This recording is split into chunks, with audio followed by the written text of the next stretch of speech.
people in the bus outside my window are actually looking at me dancing around here. Doing my morning Ellen.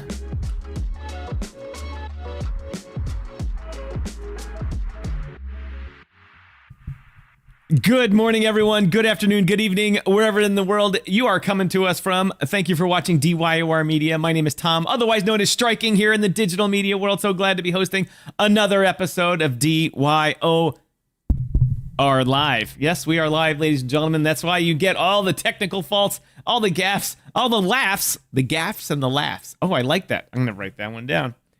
Gaffes and laughs. And then Fridays we do complain and entertain, right?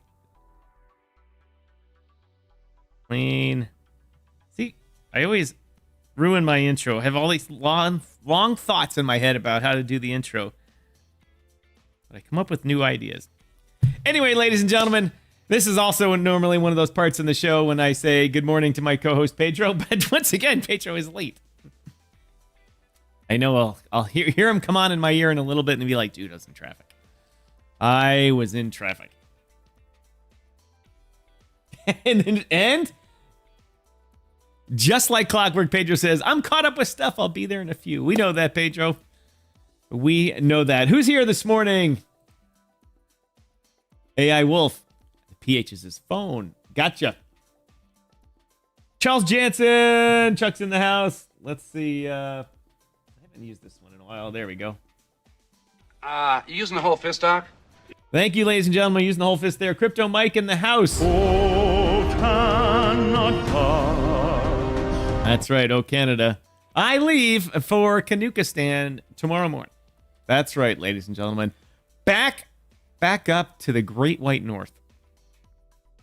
Actually, this is I don't mind going back there because that's where Mrs. Striking is, and you know, I like Mrs. Striking, so I like to go to Canada. But the summer in Chicago is just gorgeous. It's fabulous. It's a great place. Unlike the lakefronts in Canada, especially in Toronto, Chicago never allowed the development of their lakefront. So there's a 10-mile long park and beach. In Toronto, you go, the developers have they built up to the beachfront and then they added on, then they backfilled it and added on from there. Then they built a port, then they built an airport, and then they built more. And there's one little area called the beaches. They're like, oh, we have a beachfront. It's like 300 yards long. It's like, that's not what we're talking about, ladies and gentlemen. Chicago's really beautiful. Everyone gets out. They try to work off the winter weight, stuff that you accumulate, which I'm doing. I got under 170 finally. Took me a while, but that's my sweet spot. Cholesterol comes down, blood pressure comes down, and everyone is happy, including the doctor. And yes, I'm droning on and on here because Pedro is in here. But let's get the word out here. For those of you tuning in on X, thank you very much. Appreciate it. To be honest, I gotta check the stream here. I just need to make sure it's working. We've been getting a lot of attention on X lately. It is working. I'll do the Pedro thing. Good morning, everybody. Where are you coming to us from? Where would you like to be? Pedro always answers that San Diego, but I saw an article yesterday, or not an article, in the Crypto Alliance community room. Somebody was posting pictures from San Diego, and I'm like, that is where Pedro wants to be. Welcome, everyone. Please like, follow, share, comment. Just do it. Hey, where'd my Bitcoin thing go?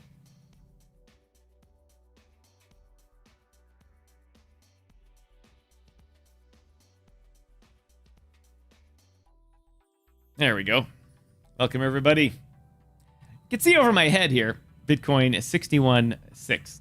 Yesterday, Pedro and I are talking about how Bitcoin, he says it's still programmed to go back down into the 50s. Buyer levels down at 55,000. He says it's going to go down there. Pedro's been right lately. And so yesterday, what did Tom do? Tom said, okay, I'm going to play the futures market. I'm going to dip my toe into the futures market. So I was thinking this during the show yesterday. I was thinking I should, and in fact, during one part of the show, I was distracted for a little bit, and I was trying to move money into my futures wallet. And then the computer crashed, if you recall. And I didn't have the opportunity to go back and do it. In that time, I was going to take a short position. In that time, Bitcoin went from 62,000 to 60, or something like that. And with the I'll call it a bet, I was planning on, I would have made about $1,500. So I looked at it and said, "No, Pedro says it's still coming down." So I went ahead and took a position. It never traded below my position until 2 a.m. last night. I bought it at the local low. Or I sold it at the local low. And I had to watch that thing. In the futures markets, when you use, I didn't use like 100x leverage or anything crazy like that. I had plenty of margin. But the point was to make some money, and I'd give it away to the exchange. And from the time I bought it, it never traded lower. It I take that back. Like as soon as I clicked it, it said plus $10. I'm like, oh, good. It's going in the right direction. Immediately minus 100, minus 200. And it stayed minus 100, 200 until 2 a.m. last night. If I've got a little red or bags under the eyes, this is why. Yeah, sideways BTC is fine for now. Sideways BTC is always fine.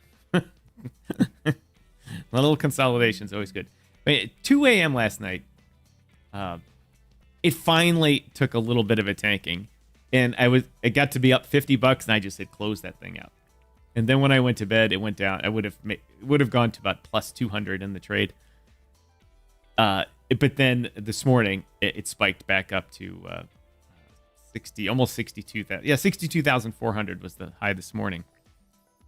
And I would have, if I had slept on that, I would have had a margin call, and it would have liquidated me. So another example of the futures market being no different than gambling. Pedro can sit up here and tell you all day about it, but unless you have deep pockets where you can weather major ups and downs and pay the funding rates when you have a lot of money in it, futures markets is no different than playing craps. I've been wicked out of trades by pennies. The house always wins.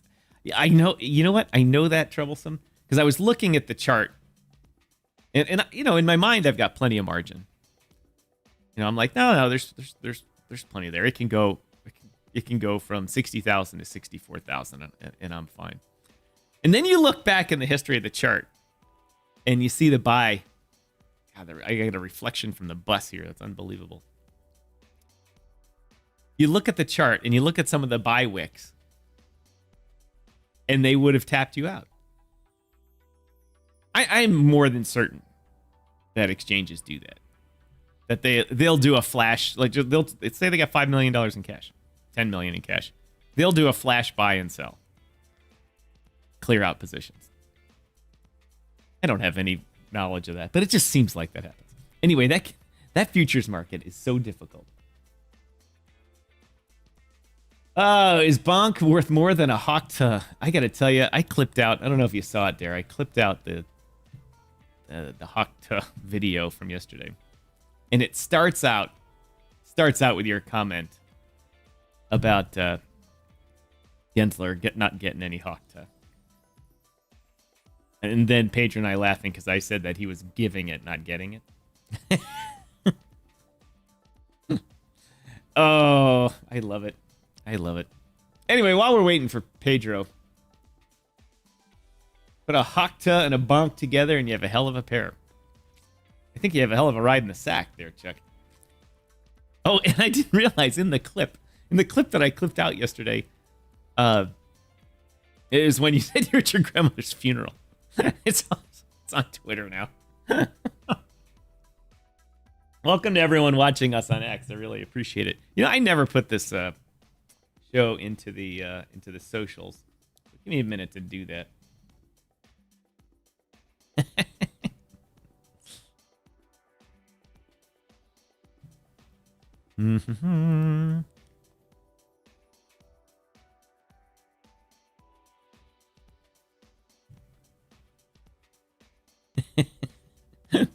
that was funny. He's DJing at his grandmother's funeral.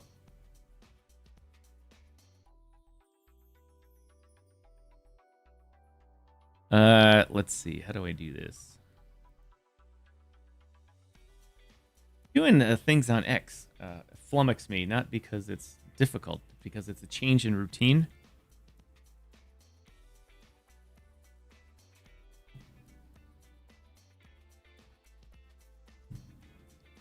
I'm gonna talk about our topic of the day here real quick before Pedro comes in, because it's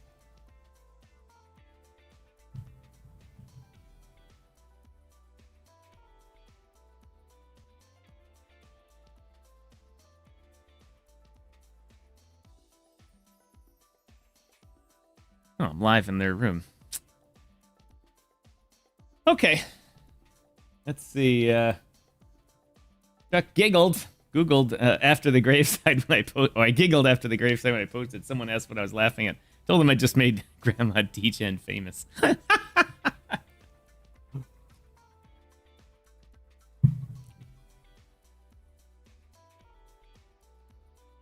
Hey, Wolf, thank you.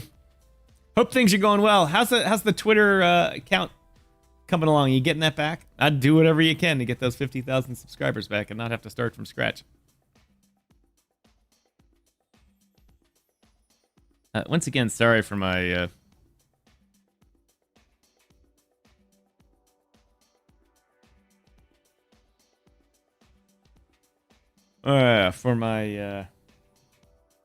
enthusiasm here.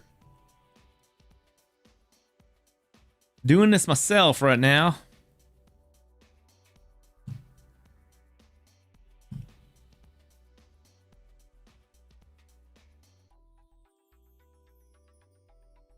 All right, give me a second while I drop this in a bunch of rooms here. DeFi Dojo, we dropped it in the dojo. World of Rewards, sponsor of the show, along with the DeFi Dojo. We'll have a DeFi Dojo segment July 2nd. Actually, a really cool thing, kind of a competitor to Uber Eats, called DYOR, and it is based on a token also. You know, get Uber Eats and get tokens too. All good. Oh, Hawkta. Dropping in the Hawkta room. Dropping in Dragon Ball Z. Haven't seen you guys in a while. Squirrel with Nuts. Haven't seen you guys in a while. Stag. Haven't seen you guys in a while. Operation Phoenix. Ain't nothing going on in Operation Phoenix. Weibo. Haven't seen you guys in a while. Boddingtons. If you guys aren't in Boddington's room. Hilarious. Bunch of guys from Western England. Global Dev Lounge, dropping it in there. Trading Cryptos, the Audit Chain Trading Group, dropping it in there. Let's drop it in Swiss Asset DAO. Let's get the people in here, ladies and gentlemen. Oh, we got to drop it in the PepZ room. There's a token that's going to blast off one of these days here. Coin Market Lounge or Coin Launch Lounge. Drop it in there. Drop it in Zach's trending 100x memes. Ooh, not a lot going on in that room.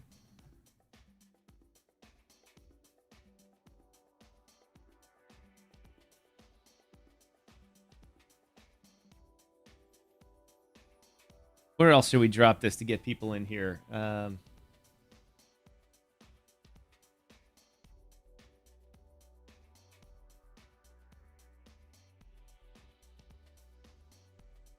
AI Wolf, you posted it already is. Does that mean you got your thing back?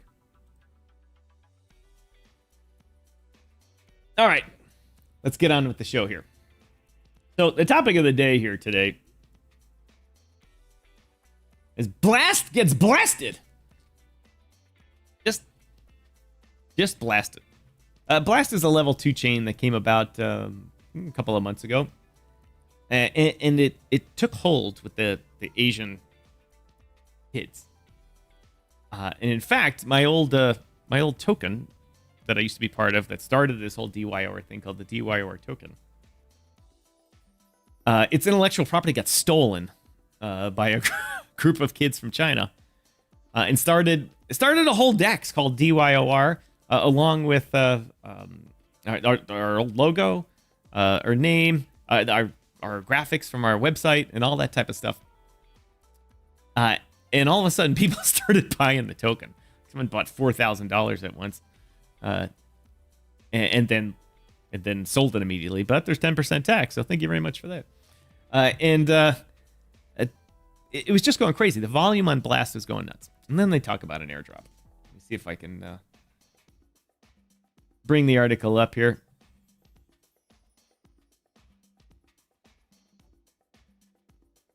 Where am I? There we go. Blast airdrop puts millions, 354 million in the wallets of users. So why are they mad? Why is everybody from Blast just mad? Take a guess. Take one wild guess why they would be mad. Because they got rugged. That's right, ladies and gentlemen. They got rugged. Not in the traditional sense, but if you notice here, the graphic I have on the back here is all cells. Can I bring that back? There we go. All cells. Everyone sold. It's one of the rules we talk about here on DYOR a lot. There is no free lunch. And everyone's running around. I got people DMing me all the time. Hey, when's the next airdrop? What airdrop do you know? What can we do to get in on airdrop? Because everyone thinks, oh, it's shit tons of free money. Well, in theory, it is. I mean, you've traded your time in doing what was necessary to get the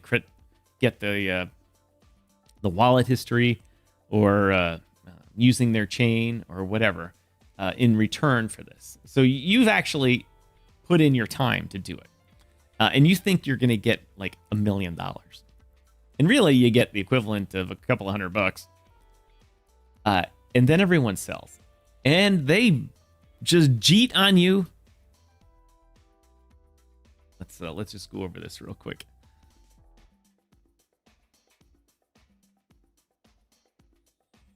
Ethereum's Layer 2 network Blast, hotly anticipated airdrop, finally went live on Wednesday morning, gifting users $354 million worth of free tokens. It's a misnomer. It's not free. You have traded your time. You've traded your time in order to be qualified for it. But within minutes, many airdrop claimants immediately began selling off their Blast bags, pushing the token price down, leading many to express disappointment in the giveaway that everyone assumed would have been made them super rich and to get Lambos. Blast's token went live at 2.5 cents in phase 1 of the airdrop, a collective value of 430 million. Of those 14 billion tokens, 354 have been reserved specifically as rewards for Blast users. However, this is like if you remember the old VH1 channel, when they tell the stories about the history of celebrities and things, and everything's great, the music's great, and the video is bright, and then they say, and the music changes, and then the drugs set in. That's what happened with Blast yesterday. We watched it live happen. Within minutes, however, token saw a massive wave of sell-offs, pushing its price closer to 2 cents. At writing today, the value of the pool, it already dropped to 289 million. And frankly, I think it's much lower by now. This article was written yesterday. The sell-off was caused in part by disappointment at Blast's opening price. Many had sky-high expectations for the token, given the Blast network's popularity among crypto whales, and the exorbitant sums collected during the airdrop for Blast's predecessor, Blur, the disruptive incentivized NFT marketplace, which every dollar spent on that was wasted. No doubt, a mix of true disappointment, engagement, stoking, shit posts on crypto Twitter. So I deposited $50 million on Blast Level 2, and I get a $100,000 airdrop. Now I'm pretty sure Blast Level 2 is a scam. Now, if you had $50 million, ladies and gentlemen, how many of you guys here, would be posting on the internet? I had 50 million. This guy says I deposit $50 million. This is what makes me crazy about crypto. If you had $50 million, the only thing I'd be depositing is money in the bank in the Caribbean somewhere. That's it. That's it. I'd be using my money to buy little fruity drinks with umbrellas on it and asking Mrs. Striking if she needed another one. I don't understand that. So either this guy's BSing us, pretending he's a whale.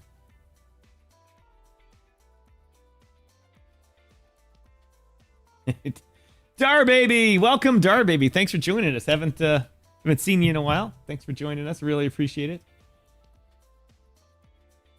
Pedro says time to buy. Of course, Pedro says it's time to buy. When did the sell-off happen? Happened, and then Pedro said, time to buy. It's meeting his demand zones.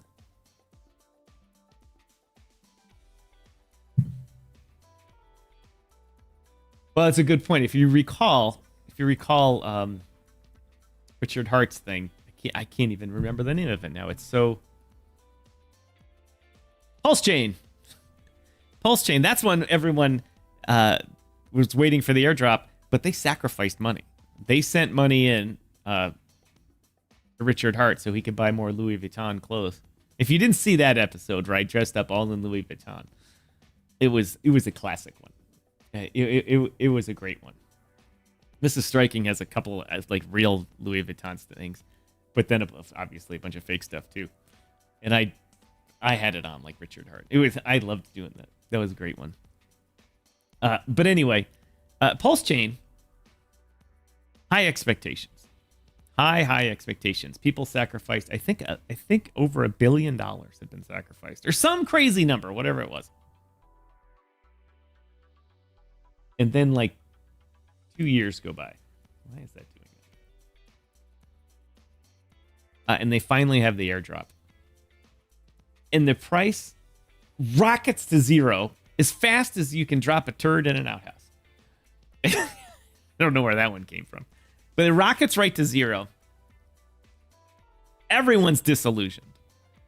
It absolutely, positively, it wrecked everybody. Pedro, except for whom?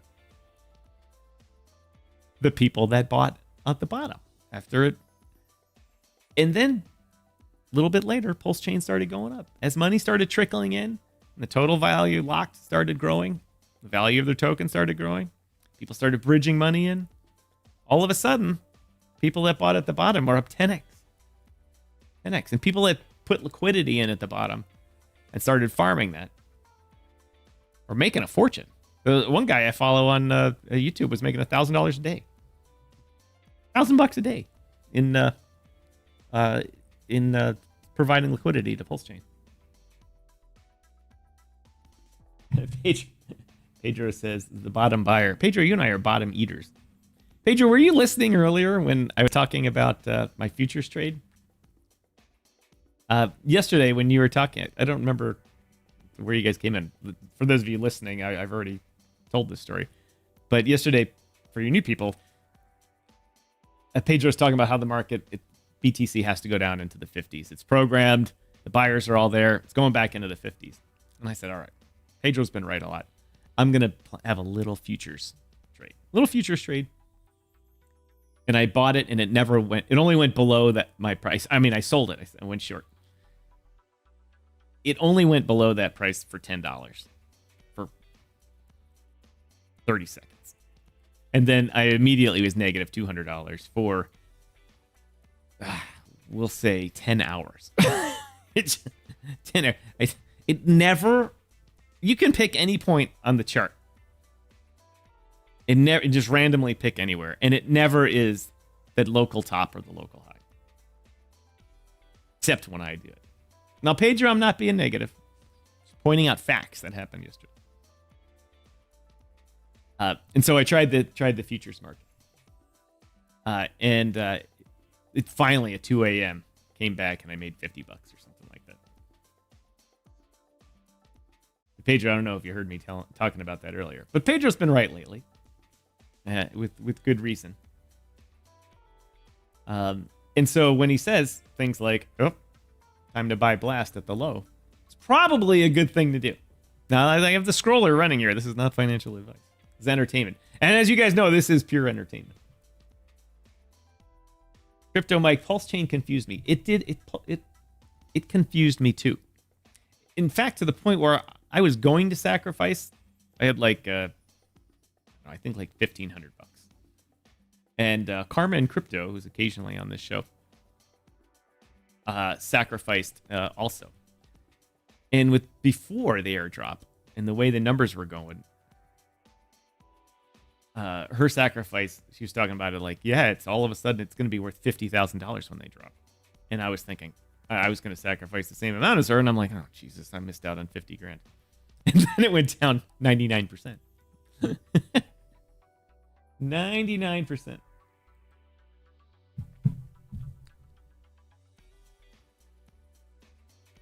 AI Wolf. Yes, he didn't listen to you when BBM was 34K market cap, and now we're over 240. I didn't listen to you either. I didn't buy BBM. What's funny, though, is I was just in another project called BBM. And it was in my list. And I had some coinage in my wallet left over from the old BBM that I was in, which it didn't do well at all. And so in my mind, I had put together that I was tracking it, and I thought that I was in it, or I have all these topics I go over, and I did not get in it, and I should have.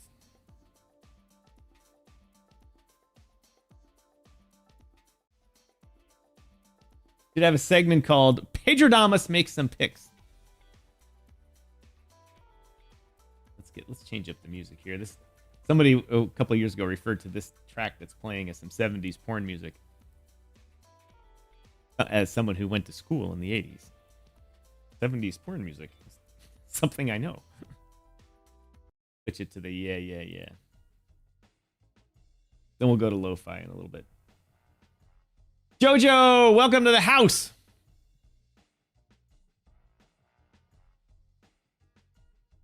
Thanks for joining us, Jojo. Ka-ching, ka-ching, ka-ching is in the house. Where's ka-ching? Haven't heard you in a while, ka-ching. Oh, that was loud. They got the effects turned up too loud there. Ka-ching is in the house. I saw someone else down here. Trisha, thumbs up from Squirrel with Nuts. The With Nuts community's always been good to us. Coming out. Haven't paid attention to your token. How's it doing lately? Yeah, Derek, I totally missed your thing either. Derek, you and Troublesome need to get together. Both musicians of some sort. Troublesome is a musician. Derek has a profile with a guitar. So, obviously, lots in common. Anyway, back to the Blast thing. Me, after seeing how much my Blast airdrop is worth. Ashley going at it here. This is indicative of, many events in crypto. You're just like, shit. That's it. Not to belittle people that actually do that. The internet, we got to watch out for the woke people. Prior to yesterday morning's airdrop, crypto traders predicted that Blast would land somewhere between 3 cents and 10 cents. Nope. It has fallen far short of that. Just a month ago, the token traded on pre-markets for $4.40. I'm guessing that was on AVO. Another group whose price went down by the literal sense decimated, down by a factor of 10. Would have valued to the airdrop at $74 billion. Remember, there's nothing for free. In fact, here's the other story. How much is it going to be worth? Nonetheless, free money is free money, a point that several Blast users emphasized on crypto Twitter, calling out degens for unrealistic expectations or celebrating the fact they got anything at all. Mad MFers out here talking smack about Blast when it hasn't dropped yet. Bro, like it's freaking free airdrop just for using dApps on the blockchain. You literally got to be part of a new chain launching and technically be a sweat equity investor that gets paid. That's right. You are a sweat equity investor. Sweat equity investor, and you've traded your time for that money. I don't even know how you would account for tax season. How would you account for airdrops properly? You get it for free, so your cost basis is zero. If you sell it for $1, then you're taxed on whatever your marginal tax rate is. But can you claim the input into that, your time? Can you claim your investment of time? That's a good question. I'm guessing not, but if you're structured as a company, you capitalize your labor, then it would be a traditional input and cost of goods sold. Yeah, well, it's a good question. Anyway, thanks to everyone that's watching here. Jay Squirrel's in the house. Thank you very much for watching. Really appreciate it. Xtoshi, good morning, DYOR family. Crypto Alliance are here to support the channel, so smash that like button. Help the old algorithm. If you're not following Xtoshi and the Crypto Alliance, you better be. They have pretty much a nightly X Spaces that has a wonderful, wonderful following, and it's good. I set up my show a lot for the next day, the previous night, sometimes at the last minute, and you guys can usually tell because I'm a mess. And I'll listen to Xtoshi's Spaces. Get good alpha, but a lot of rah we need to go type stuff. Which is always good at night. And a lot of times it gives me ideas for the show. X30 says, can we get Pedro live and in the flesh and not just a photo with a voice? If you go back to October 30th or 31st, 2022, in my show history, it's a Halloween show in which you will find Pedro on the air. In person, talking. That's right. Yes, and he's going to come back and be on the air. He'll be live on the air with us at the event in Toronto in August. But I have found that it's easier with Pedro in this little box here. Pedro has I have a lot going on here with the broadcasting stuff, and as you know, I mess it up all the time. Pedro has a lot going on with his trading stuff, and adding a camera to it is confusing to the tech, and we had a few issues with it. And so we decided to just go with him in the audio visualizer. But we'll bring him back. Probably what we should do, Pedro, is bring you back for like the opening segment of the show live, and then you can go back to your little box. I don't know. We'll figure that out as we go along here. But for you enterprising souls that want to go all the way back to October of 2022, that's how long Pedro and I have been doing this. And we've never met. Just on the software here on the great interwebs.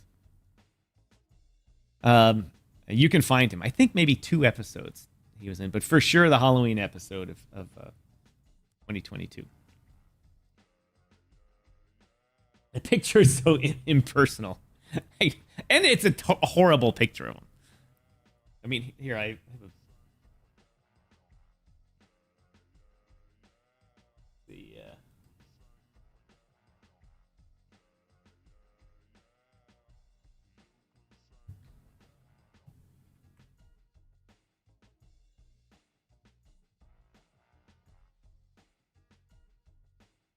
how about this one? This one's better. A better one of Pedro. Let's just do this right.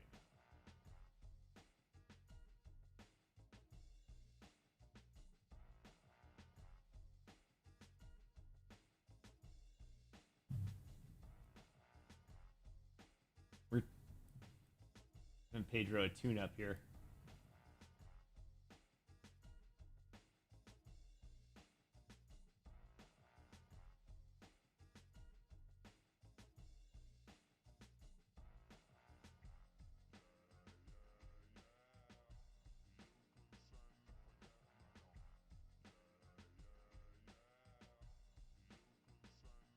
Yeah, that's at least a new one. Better one of Pedro. Ariel says that one looks much better.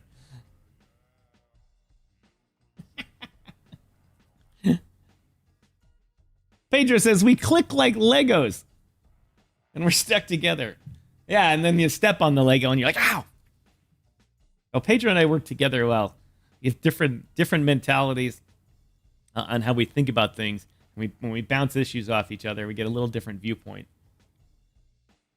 Kind of like two different highways going to the same city. They go a little different directions, but ultimately they end up in the same spot. Pedro's, I don't know if you guys know, but Pedro is the CEO of a project called Moonrock. Moonrock is a typical bull run project in the last bull run that mooned. Like our old DYOR, everyone looked at their wallet and had millions in it, but not enough liquidity. And as soon as a couple of people sold, it went to zero. Not zero, but it went down very much. And Pedro, when the owner of Moonrock bolted, so you can kind of guess, I'm guessing he's the one that sold everything. Pedro took it over, tried to rebuild the community, and is still trying to this day. They've got some good stuff coming out that one of these days Pedro will tell you about. I need to put a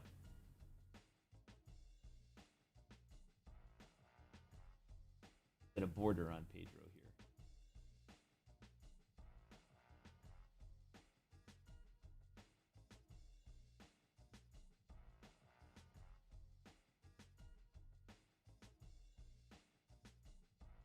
This one. Pedro, I'm lost without you. We could have him as a sketch. Ooh, that doesn't look good. It emphasizes the neck. Old movie, a little sepia tone. Nope. Blur? Oh. Backwards colors? Nope. Monochrome? Nah. Bloom? No. Cool. Pedro is cool. No filter there. Looking for the... there it is.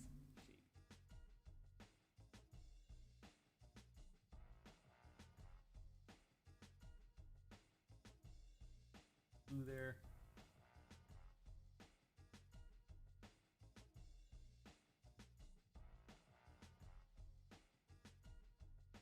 There we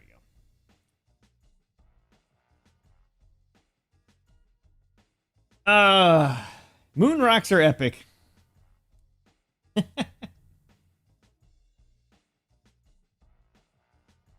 Sorry, baby says my example of the high road. Who takes the high road? Neither of us. Neither of us do.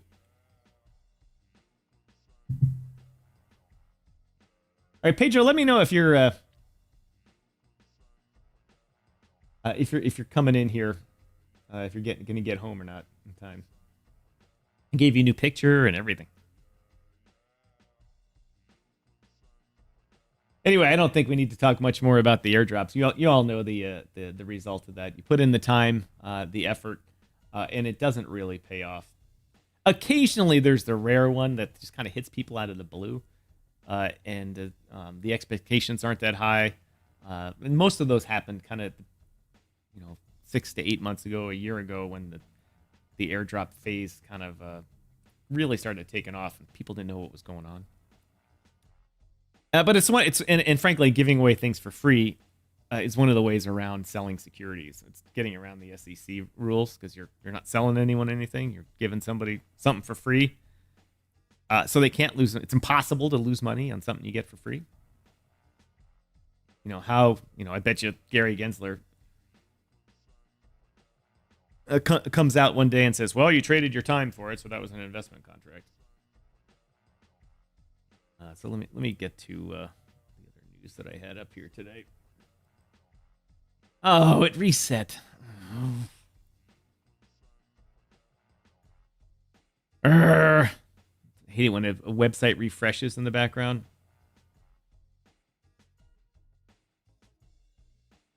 Where is that?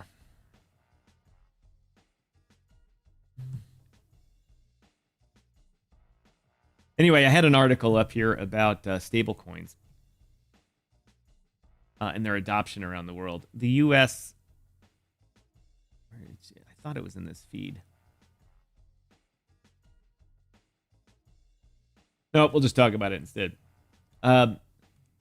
This is really a kind of a statement for those of you in a different country than the U.S. or Canada. For those of you in Africa, South America, that have high inflation economies, like Turkey, Nigeria. It used to be Argentina, not anymore. President's done a good job there. Brazil, places that the government relies on printing money at a ratio much greater than the U.S. Not dollar volume, not by volume, but by percentage of your overall money supply. The stablecoin market is to the point now where in Turkey, and this is the leader, and why I'm bringing up Turkey, 4% of their GDP, which say their gross domestic product is $1 trillion. Okay, let's not say that. Let's say it's 500 billion. That means, now see, when it was at $1 trillion, I had an easy analogy in my head. Who said it yesterday? Don't do math on the air. Or that was on Zach's thing. Anyway, say it's 500 billion. 4% of that is 2 billion, $20 billion. 20 billion? 20 billion. In stable coins. In US backed stable coins. Tether, USDC. A 4% of your GDP is a massive amount. Think 2% is what countries need to give to their stable coin. Or 2%, according to NATO agreements, is what you need to spend on defense of your GDP, which in the U.S. is obviously $1.5 trillion. Canada, it's about 4 cents. They're a little behind. But 4% of your GDP going into stable coins means what? It means it's not going into backing your own currency. It means people are quickly selling. They're getting paid in the Turkish... what's the Turkish money, guys? The lira? Lira? They're getting paid in their local currency, immediately transferring it into stable coins. Not to trade and to degen, but just as the savings account. Imagine that. Imagine that you're to the point now in which you take your money, immediately put it into stable coins. Like when we used to have Royal Q on here. Remember Royal Q in Zimbabwe? I miss him. He said everything's in US dollars and it's US dollar backed stable coins now in his country. They have like $100 trillion notes. So that money isn't backing your local currency. It's creating like this self-perpetuating toilet bowl for your own currency. But what is that doing? What would Satoshi, the original Satoshi when he created Bitcoin, think if one day he said, not only is Bitcoin going to take off, but 4% of a country's GDP, or even 2%, or whatever it is, would be going into these new crypto coins that are feeding Bitcoin. Like Tether basically feeds Bitcoin. Every time Tether prints up another $20 billion, a lot of that goes into Bitcoin. But a lot of it is going just into Tether. What was that? Oh, sorry. I thought I heard Pedro in my ear.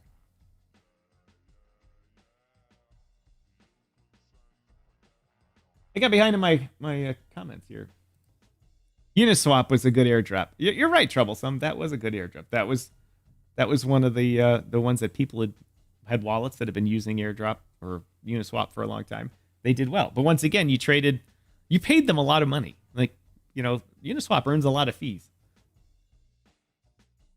I mean, if you went back and calculated all the fees that you've paid Uniswap, I don't mean gas for ETH. I mean, just the little percentage that goes to Uniswap and the feeding the liquidity pool farmers. You've paid a lot of money. And I was reading one article once in which, for a lot of people, it worked out to be about even. Let's see. AI Wolf says he's been clean 3.5 years from now. Good for you, AI. Good for you. I believe it's Walter. Walter. That's good for you. My dad used to hire when he worked in Connecticut, in the same town where Pedro is. He used to hire recovering heroin addicts. And my dad operated a box plant, made corrugated boxes. And my dad's very altruistic and said, all right, these guys need a chance. Need a job, need to keep them busy. Every one of them, except one, went back to being a heroin addict. Every one of them except one. Obviously, this was in the 70s. Times have changed now. They have much better ways of getting you unhooked from heroin.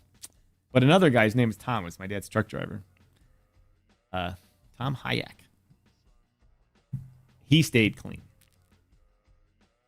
Everyone else went back to it. So AI, the fact that I don't know what you're addicted to. I'm not saying you're heroin. I'm just saying that being clean is something to be proud of. And please rely on your crypto community to help you if you ever feel the need to not be clean. Because we're all addicted to crypto, so we feel your pain. Anyway, but I thought that stablecoin was a big thing, a very big nugget of information, because that shows the adoption of crypto. And it shows, and I'll tie this right back to the election here in the U.S. Yesterday, I had that picture of Gary Gensler giving the hawk to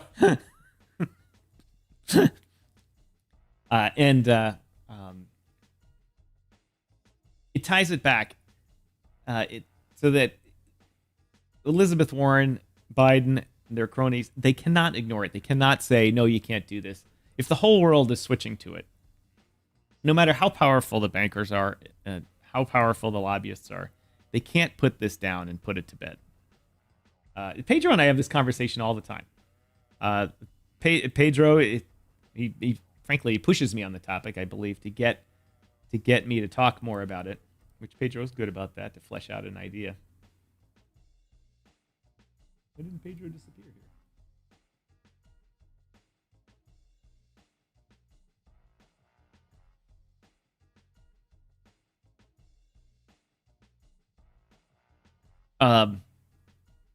That eventually the U.S. is going to outlaw crypto. That's Pedro's kind of argument. Not that it's going to happen, but that would be a logical outcome if certain things happened, like an authoritative government.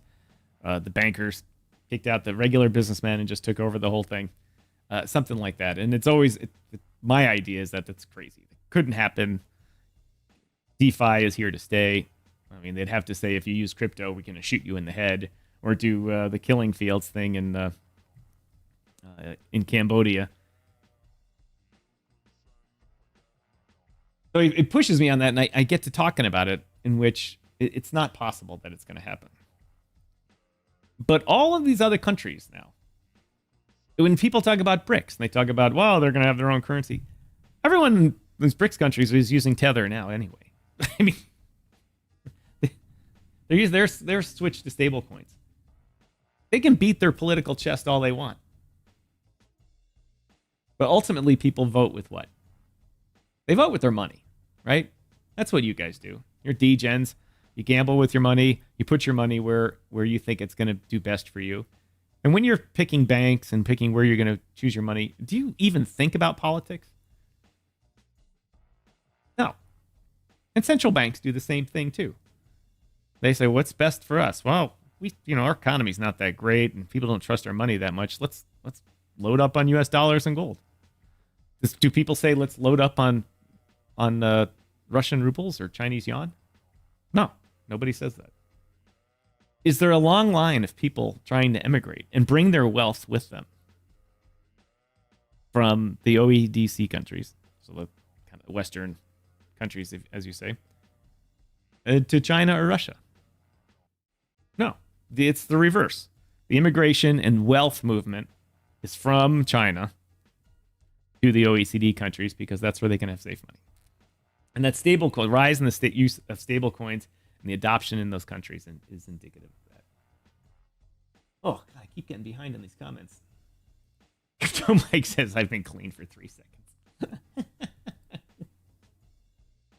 Yeah, well, it's crypto community focus. You just changed your name, didn't you? On the great road of life, you never know what's around each bend. Play, try, and keep it between the lines. It sounds like an eternity. And I'm having a lot of coffee for a reason this morning. I'm very active outside the window here today. Crypto Mike says, I think we're at like 1.2 to 1.4, referencing the NATO spend. Yeah, I actually met Defense Minister Bill Blair recently. And Mrs. Striking was hosting him for an event. And he talked about that they're going to go to 2% and even more. And I was like, come on, the Liberal Party can't do that. They've got so much. First of all, they ran up a huge debt. How are they gonna do that? They got to pay the debt down. They got all these social programs. Well, they're going to do it by reclassifying some things as defense spending. In the northern part of Canada, it used to be ice for a long time. That's melting enough where ships are going to be able to deliver cargo from Asia to Europe without having to go down through the Panama Canal or go around the other way around the world, cutting a dramatic amount of time off it. And the Russians are jockeying for advantage up there, and they've built, I think they have 17 deep water harbors up there where they have submarines, ships, fishing trawlers, as they call them. And the U.S. has obviously a presence in Alaska, more along the tail of Alaska, the chain, Aleutian Islands. But Canada's got nothing up on that border up there. And there's going to be a fight to control those waters up there and claim sovereignty and all that. So what Minister Blair said is they are going to be building deep water ports up there for shipping. But because it's a strategic initiative, they're going to claim it's military spending. But really, it's just for shipping. Because ships can go there, that means they can drop off stuff there. And they're already building a giant railroad from Alberta all the way up north into northern Alaska. And they can branch over, go up to the Arctic really easily. And so they're going to claim these deep water ports are part of their NATO spending. Meanwhile, they're going to have no jets, no Navy, about 6 soldiers. He's a nice guy, though. Minister Blair was, strangely enough, Minister Blair's family background and Natasha's, Mrs. Striking's family background merge because Mrs. Striking's grandfather was a Toronto Metro police officer and detective and all that kind of stuff. And so was Minister Blair's father. And they worked together at some point in which Mrs. Striking's, it would be her granduncle, her grandmother's brother. Yeah, grandmother's brother was working with Minister Blair's father, and Natasha's granduncle, trying to get this right, was shot in the line of duty and killed. And the Striking side of the family has told this story for a while, and Minister Blair provided his family side of the view to it and kind of merged the stories. It was really cool. And I was just sitting in a room with Mrs. Striking and the minister, no aides, nobody else, no one else at all. And he's just telling us this story about it, and it mixed the story together and provided all those missing details. It was really cool. And then he said he was the guy that banned assault weapons in Canada, and I was like, ruined the whole mojo. Let's see, where are we on the comments here? God, I'm way behind. Mike says, it's weird. The U.S. offered to put stuff up there for up there for us. We said no. Yeah, big mistake. Would have been free.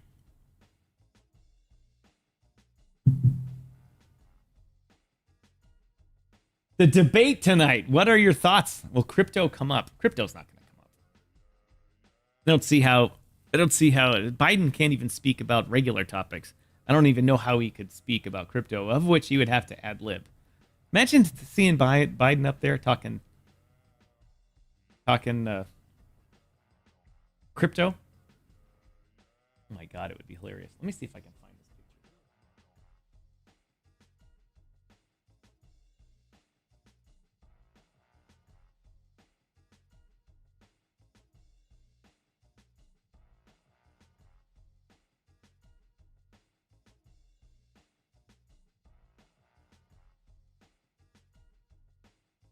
Really, it's doing that thing again?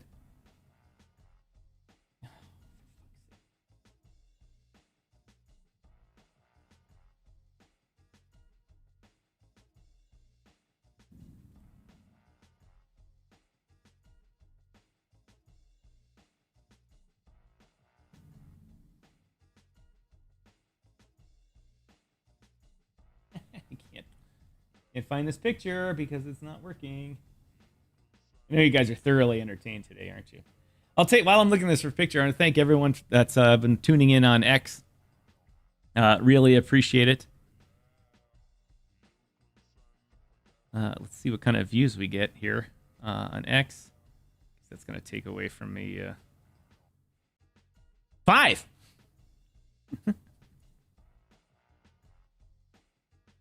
Strange. I must not have tweeted about it.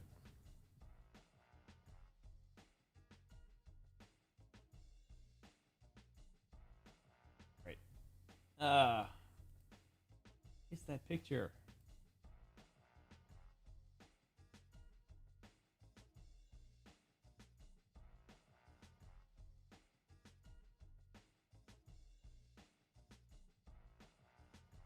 The other way to find it. I know, you're probably bored to tears, but microphone today.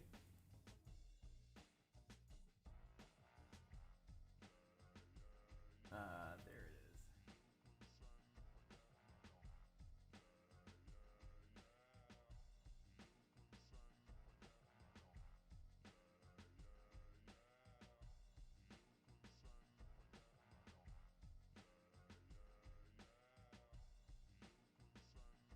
This picture. I took this of Natasha and the minister. I like to brag about Mrs. Striking every now and then. Get to see her tomorrow after 2 weeks without seeing her. This is her just hanging out talking to the minister. That's the one thing I do like about Canada. In the U.S., this could never happen. There'd be 45 aides.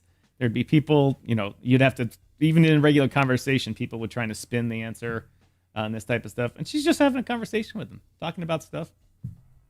No problems. His aide went to go do something else. Didn't even show, like, the U.S. Defense Secretary of Defense shows up with a massive motorcade, police presence, tons of security. He walks in with his aide, and he was early. How does that happen? Drano's in the house. Drano, what'd you do today to get the price? James.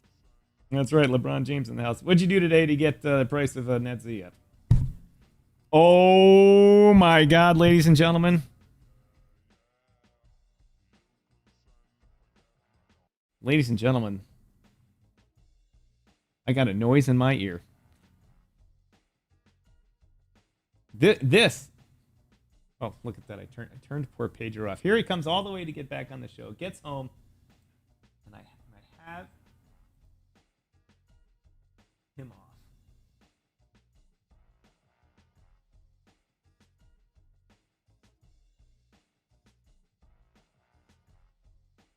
There, Pedro? Earth to Pedro. All right, hold on. Let me get your mic on. Ladies and gentlemen, this is the time of the show where I turn over here and point to the wall and say, there's my co-host, Pedro Garcia in the house. What's up, Pedro? What's up, my peoples? How's everybody doing? Dude, I think it was... Dude, you are phenomenal, man. You really are phenomenal. Sitting there doing all that. Dude, I know how hard that is. And then to sit there and then also interact and to miss, like, I get it when you like are used to it, right? But then when you're and then like you're by yourself, you're used to it and you get, but when you have a co-host, you don't understand how like it stops the dead air, right? And then on top of that, it allows you to be able to think something through while that other individual is speaking. I know. That's what I do. Yeah, yeah. And so it's really interesting. But two things while you were saying this. One, Yes. the I think if Trump is smart, okay, wake us up. Space Pedro. Cat Yeah, says, "Wake us baby. up." Let's Thanks, get it Space going. Cat. Hey, Banned. dude, I saw somebody on Zach's thing. Oh, by the way, the reason why I woke up with a bad back, I don't know if anybody has a back issues, but you know when you have a bad back and you wake up one day and it's like, oh, I can't move. It was, and then you got to go to the chiropractor, all that stuff, right? Like, it was one of those days. So that was my bad. And I'm sitting there like waiting for my guy and he can't fit me in. And I'm like, dude, I gotta get out of here, man. You've almost had me here for 2 hours, dude. And then I'm driving midday through traffic and oh, gotta love it. I loved it. To get here back and just be able to be like, what's up, my peoples? It's a good day. Anyways, I should have let Tom know. He didn't even know. I was like, hey, what time are we going on? And then all of a sudden I hear the ding. I'm like, shoot, he's gonna be so pissed. That's how I cued Pedro that I was going live, because I didn't hear him in my ear before. I told him I'm just gonna go live. It'll light up his phone. He's oh shit. It was bad. It was funny.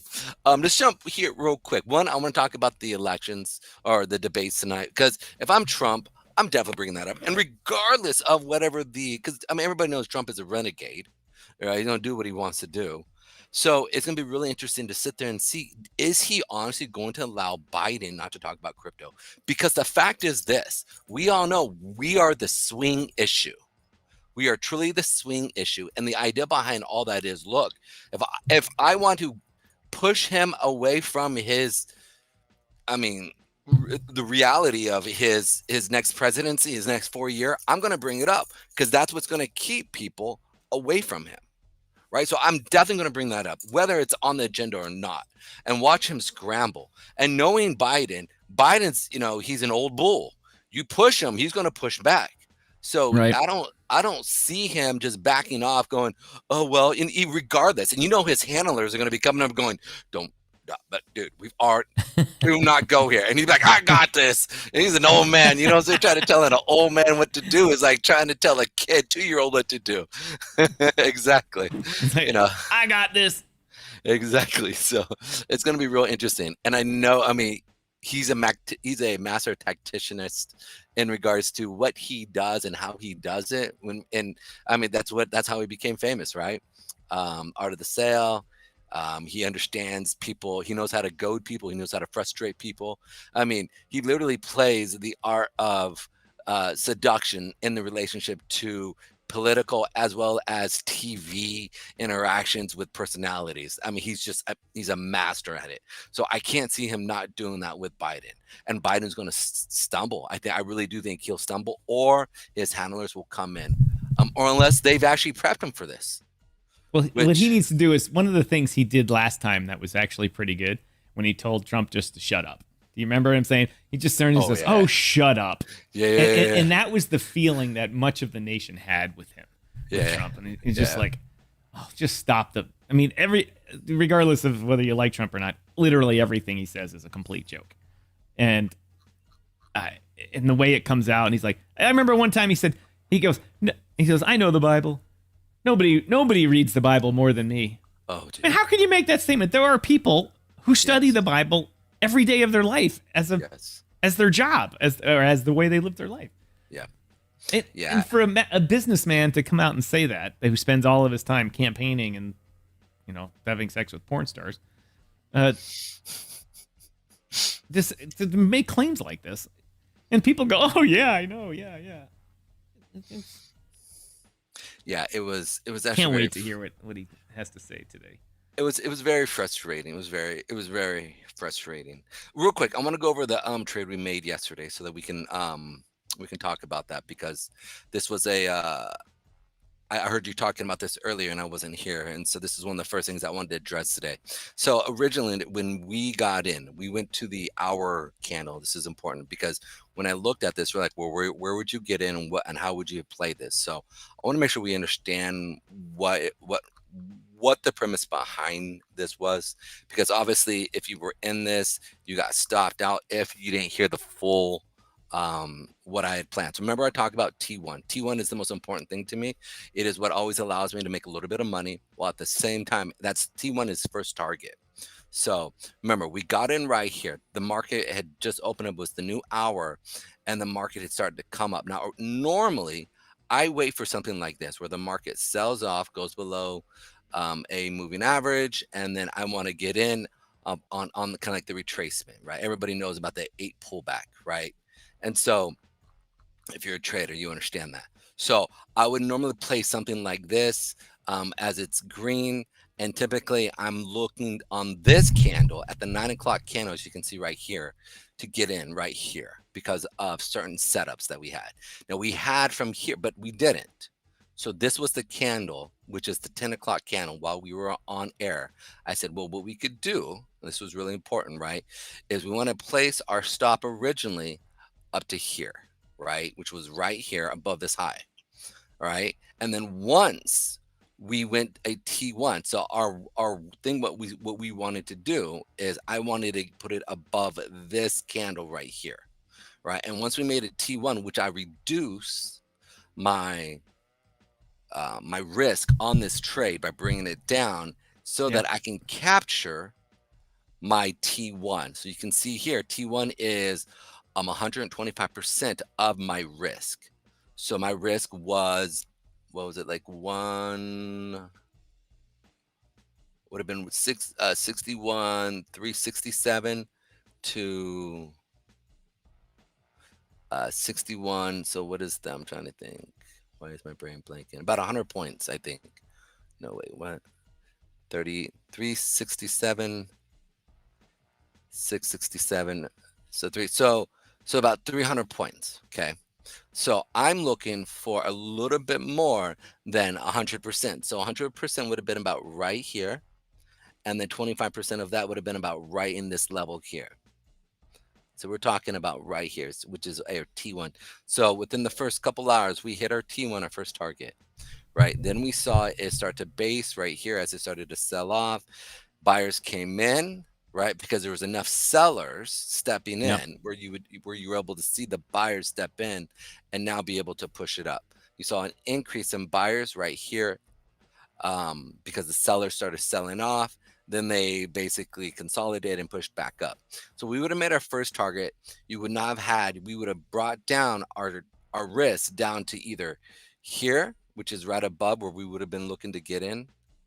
So we could have actually even done a better play off of here, where we could have put our stop loss right here, which would have been a pretty nominal one, right above here, which is an hour candle, or we could have put it above our 20 period moving average, was just sitting right here.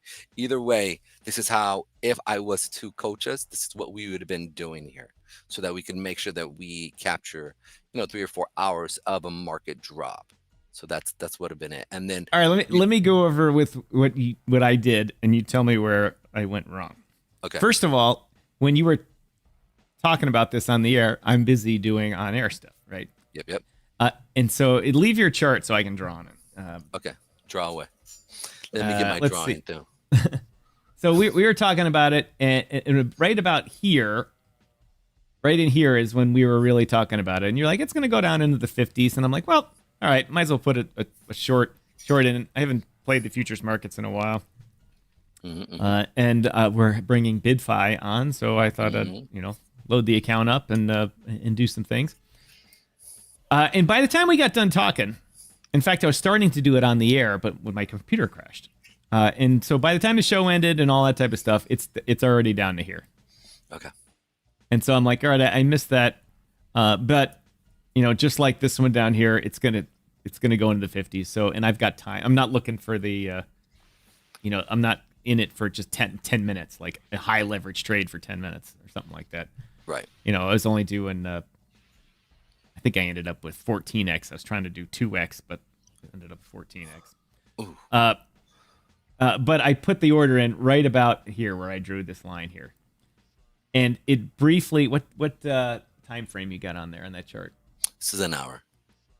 Yeah, so it briefly, only for about 10 minutes, went here, and I was up. Yeah. I say $10. I was probably up 40 or $50, and then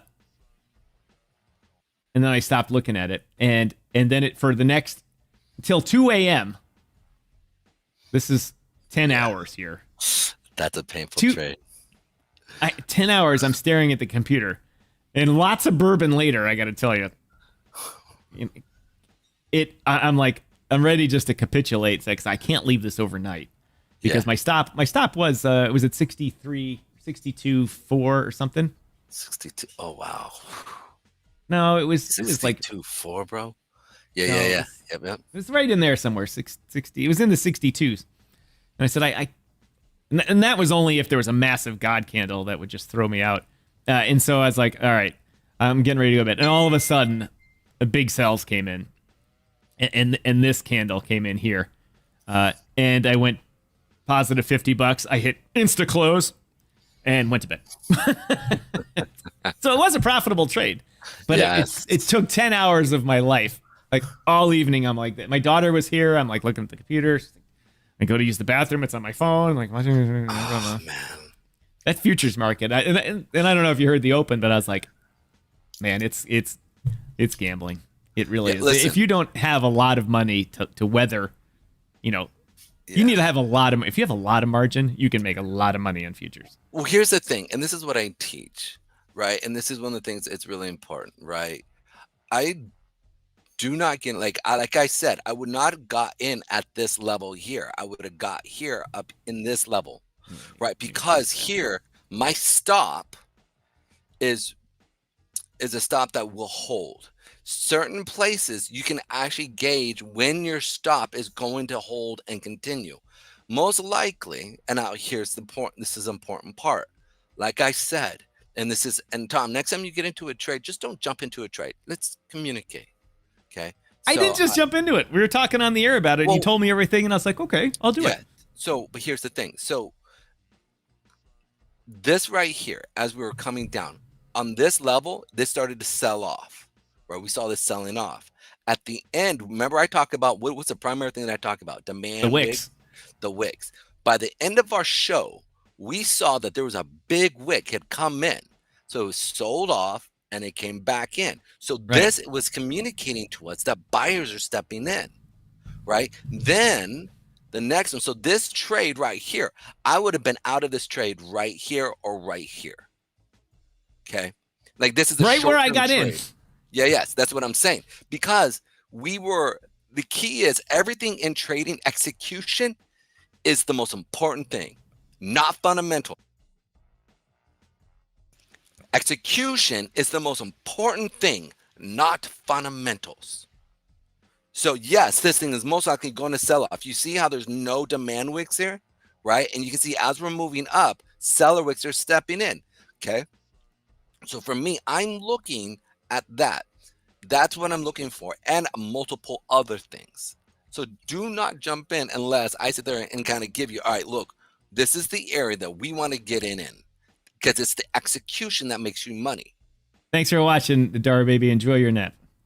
Oh, time for my old man nap. Oh, brother. And Teddy, the shitcoin teddy bear dog. Thanks for joining us. Really appreciate it. Yeah, most stuff, brother. I think maybe you might be new to the stream, or am I just not remembering you? Let us know how you found us. The dog is cool.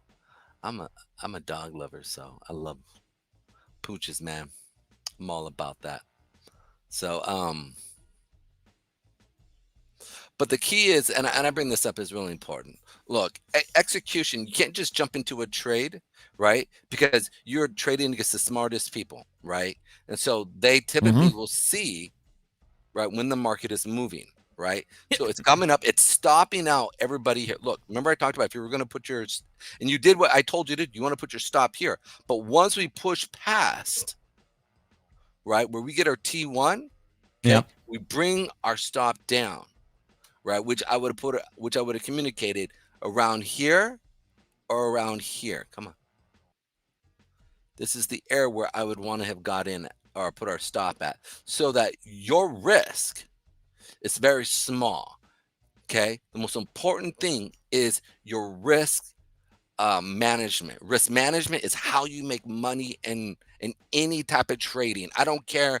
Like I can go into a casino and make money by risk management. I'll tell you a quick story. Long story short, I was in the military. A buddy of mine went to I was stationed up in Seattle area. We went up there, and I just started getting into crypto, or not crypto, getting into trading. This was back in 2000.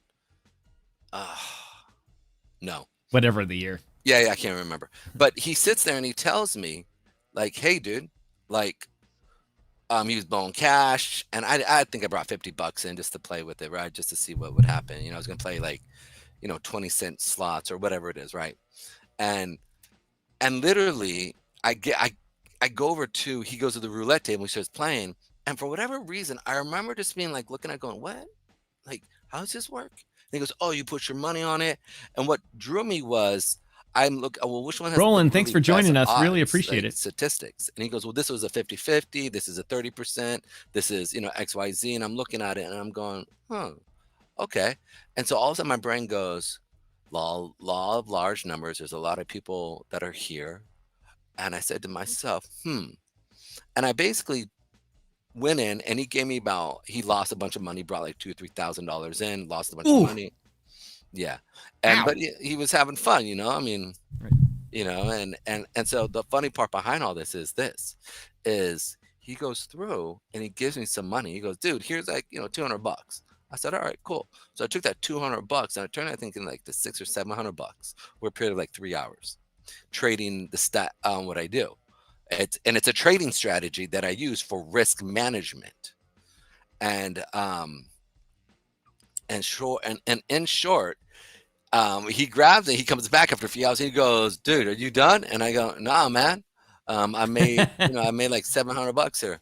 And he goes, "What?"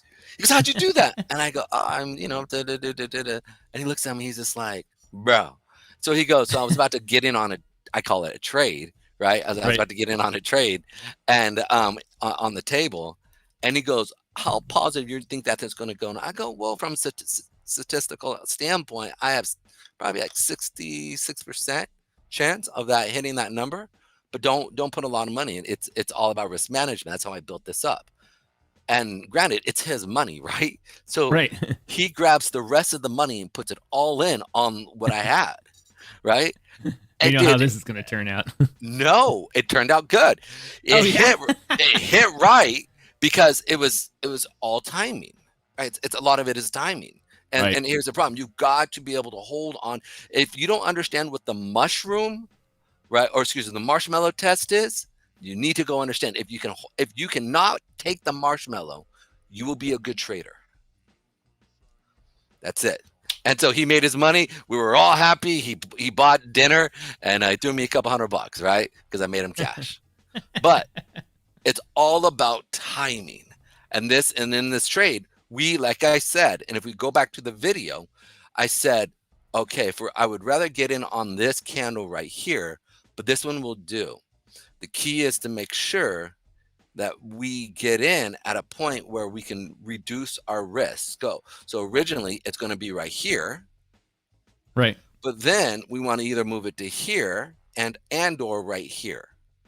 Right. So that we can maximize this. So if it goes against us, my T1 hits, I have a very high potential chance of always making money. Right. And then what happens is, as I accumulate that small, singles and doubles, I'll get a triple. Right. And then singles and doubles, boom, I'll hit a home run. Singles and doubles, single, double, single, double, home run. And that's the key, right? That's how you stay in the game, so you can keep getting better as a trading standpoint. Sorry. All right, Pedro Damas. What's the next trade? So apply that strategy to what the market's doing right now. Let our viewers know what you're looking at. All right. So what I want to do, like remember I've talked about how the market's all set up into 4 stages, right? 8-hour stages, right? So right now you can see that we don't have a lot of sellers, or excuse me, we don't have a lot of buyers, right? Not a lot of buyers. And so they're going to come in. You see how we have a ton of sellers? They push it up to drop it, to push it back up to drop it. See how they're basically, they need to fill up buyers. They're trying to draw buyers in so that they can absorb those buyers with their sells to turn it around. So we have a couple options here. One right here, which is where, come on. Drano, if Netzy hits $10, we'll all be buying Lambos. Okay. We have, here is our supply. 1 o'clock. Let's switch this to the lo-fi. This is the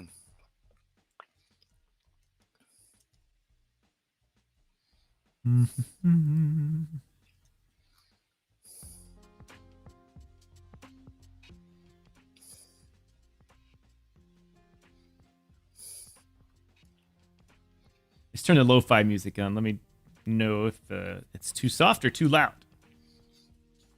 All right, so this one is might get blown through, but I want to make sure that as we come up into it. So this is going to be a small trade. See how this plays? So what we would want to do. No, I don't. Tell me, how does it play? So this is how we're going to play this right here.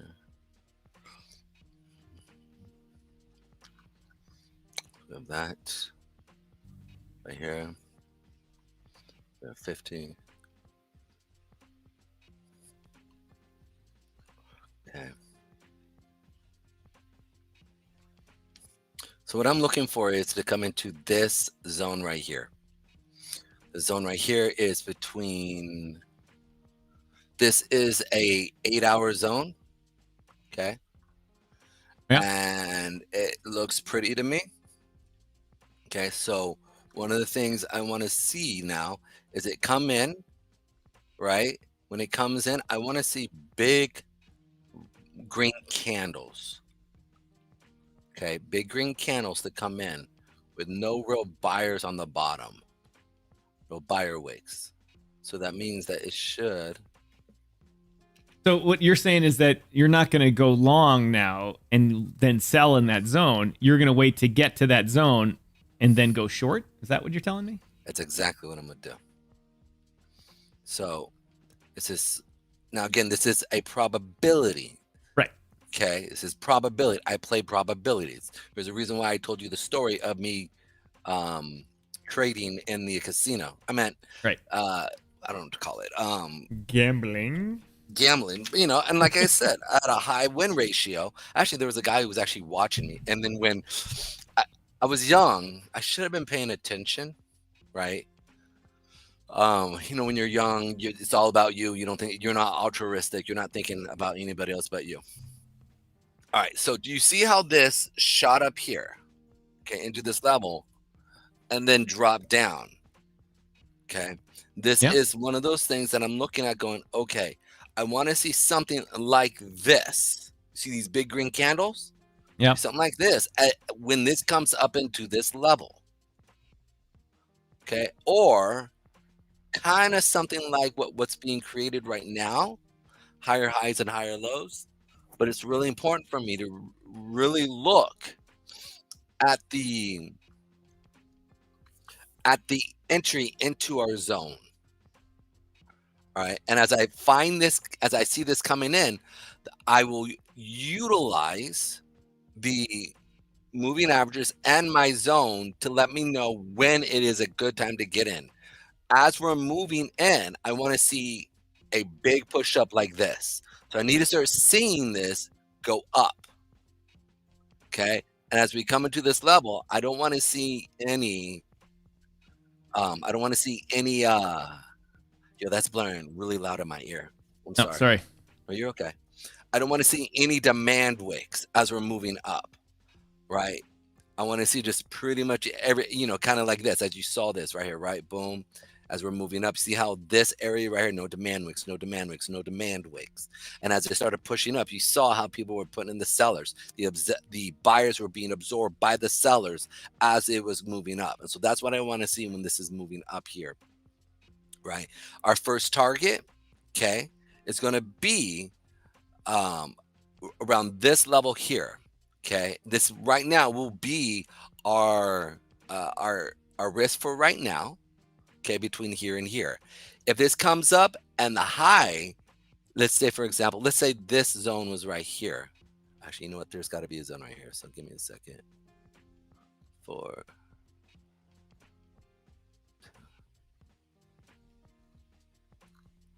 right, so this is it right here.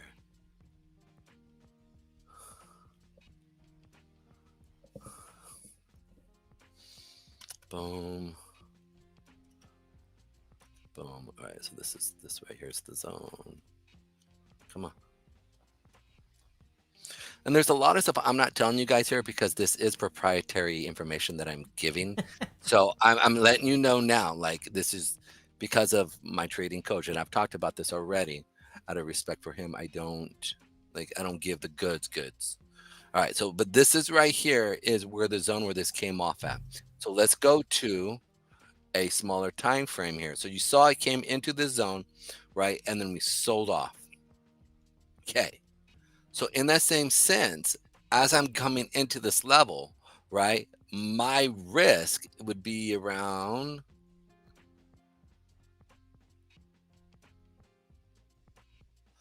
about right here. So my risk would be Mike, it's super secret. We're only on Twitter, LinkedIn, YouTube, Kick, Twitch. What? Just talking to crypto, Mike. So, all right. So this is where it would be. This is where we're looking to get in on. So I would reduce my risk to right here. So originally my risk would be right here. And then as we're moving into this period, so here's my zone. We come up into it. Once it puts the peak in and I see it's weakening, and the weakening is pretty simple. You can see this Mariposa candle here, right? Mariposa. It's a big candle. This is that overshadows another candle, and these are certain types of setups, but I'm looking for an opportunity so I can get in on a trade. And what we'd be looking to do is here's our zone. We're looking to capture this to here. So this would have been on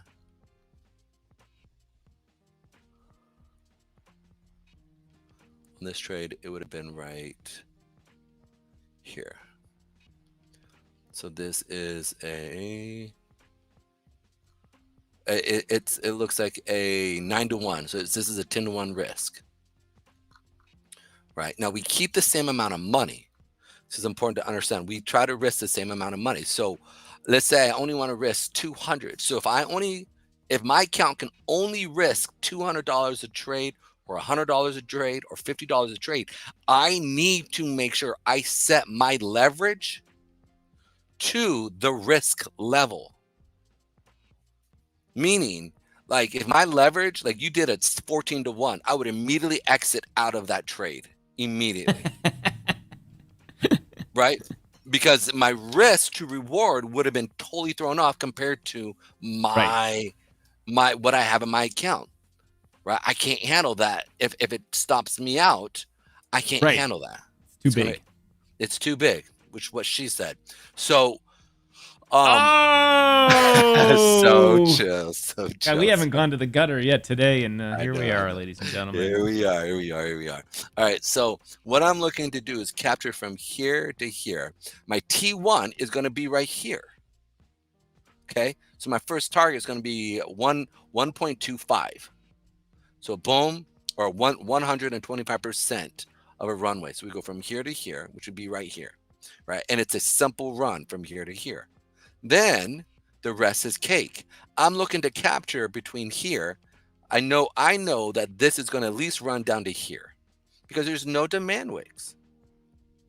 There's nothing there.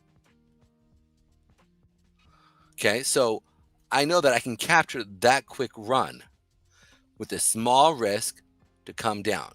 So it's a pretty simple process.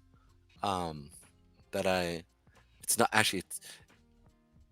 So on the 8-hour chart here, it's kind of looking like Yes, it's lining up to do what you're saying. that's exactly. So that's what There's not so many wicks on the on the bottom of the green candles. Mm-hmm. So it means there's strong buying going on. Mm-hmm. Buyers are there, so they're buying. Mm-hmm. The sellers are over there wanting to sell into the market. Mm-hmm.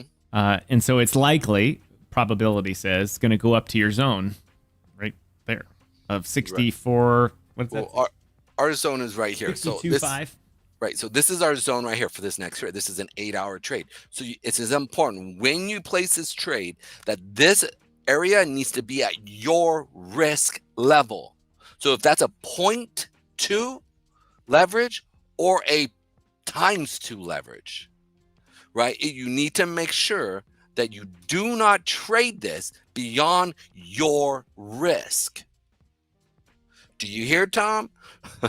I mean, it's really important so that you aren't. So if you get stopped out and you're with your daughter, you don't have to sit there and go, oh my goodness, how am I going to pay her tuition or XYZ? Like real. Would never risk that much. But you know what I'm saying, though. It's like I don't want any of our viewers or any of our people. This is why I don't try to teach this stuff, because people have a sin nature. People have a me-centered mindset.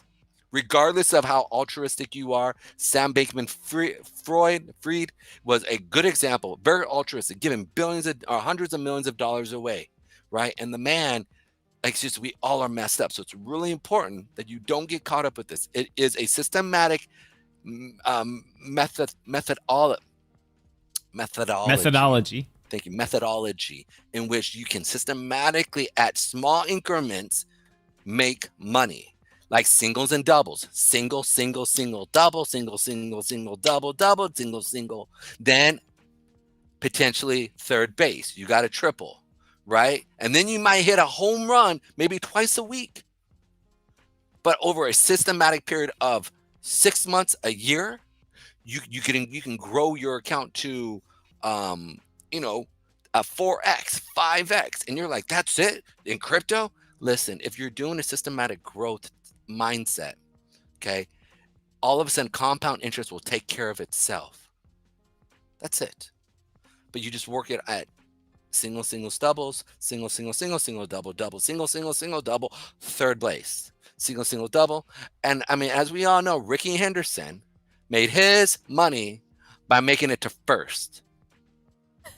Yeah, exactly. And he wasn't, and he's it. Go ahead. For you Europeans are watching that UEFA thing that hit the thing with your foot. The man in the box is referring to baseball. Yeah, I apologize. Yes, I forget those things. And it's a guy, he's like one of the all-time base stealers, right? The man didn't hit home runs, but he got on base more times than most men in history. Because got leadoff hits, got a lot of walks, and then got to second base. That's it. And that's all we're looking to do. We get enough of those, and guess what? We're gonna catch a home run. Now I'm thinking of the movie Major League. Who's that? Bro. That's Willie Mays Hayes. Well, he may run like Hayes, but he hits like shit. Dude, that was a Wesley Snipes, man. Where are you going, man? 90 feet from here. There, we woke Chuck up with that one. That was an awesome movie. I love that movie. I love that movie. It's too high. What do you mean it's too high? It's too high. To this day, there was a Cubs baseball player in the 2003 to 2007 era. His name is Corey Patterson. And Corey Patterson did one of two things. He either hit the ball out of the park into Sheffield Avenue. He's lefty, so he'd hit it over right field wall. Or he'd hit the ball 500 feet straight up. He'd drop his shoulder and pop it up.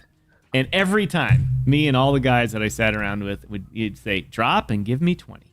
Because that's what, in Major League, every time he popped it up, Willie Mays Hayes had to do 20 push-ups. Yeah, it was good. Good one. Chuck, you had a lunch meeting. God, thank God. We thought maybe someone had died on you again or something like that. Or had to call 911. Come save your ass. Another funeral to go to. Wah, wah, wah. All right. So So let's check Pedro, out. hold on before we move on. This right. this chart you have right here. Don't move it. This is the 5-minute chart. What are these moving averages telling you here? Okay. So from here Yeah. on a 5-minute. And when you tell us which ones, refer to the colors because we don't know the colors here. Okay. So we have our 8-period moving average. That means 8 periods of 5 minutes. Yep. We have our 50. We have our 20. You can see how the 8 is starting to come down here, right? This is going to act as resistance. And you can see how it's about to do it's starting to push down here. And the reality is this area is showing weakness. So give me 1 second. And I might add, very rarely do you look at a 5-minute chart. On here, on my trading, those are my entry time frames. 5-minute and 15-minute on my trading is what I use. But I look at 7 different charts. Right. Actually 8 different charts from the day chart all the way down to the 5-minute chart. And I look at because it's remember how I was able to look at the market when we first met, right? And you asked me, Cinco de Pedro, right? and you're like, what's it going to do, Pedro? And I said, it's going to go up, it's going to go down, it's going to go up again a couple times, come down, then we should see a sell-off, then a pushback and a sell-off to go further down. And you're like, what? I go, because we're in a weekly time zone, kind of something like this, where this is a weekly, okay? And imagine that instead of this being here, this was right here. And it was in between right here. So because this was closer, they're going to play ping pong with it. I'm trying to find something that'd be similar. Here we go, right here. This is kind of what we were in when you first met me. Something that was similar to right here. Or right here. This would have been it. Right here. Something that was basically coming down and it was sitting in between a weekly chart. So when you look at it, it's going to ping pong off of it. Right. Right. And yeah, so you can see how it did as they come together. But that's a weekly. So then if we want to then pull up, actually let's mess that all up. Give me 1 second. Boom, right here. What is this? May 22nd.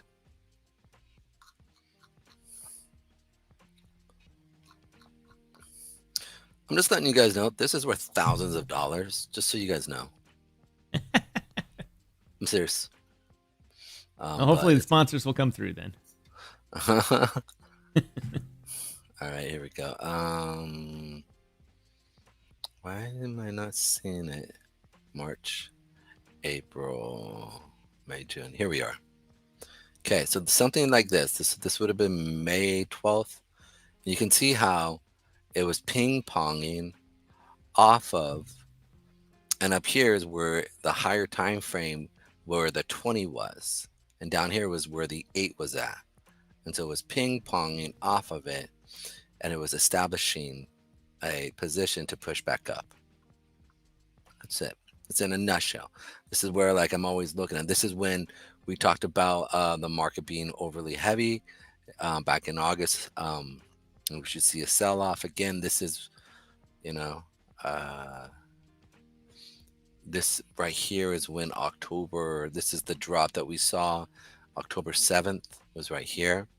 Right, I said I'm seeing the market heavy. I'm expecting a drop off, and we saw it drop off from 28,000 down to 26, 25,000 when Israel got attacked.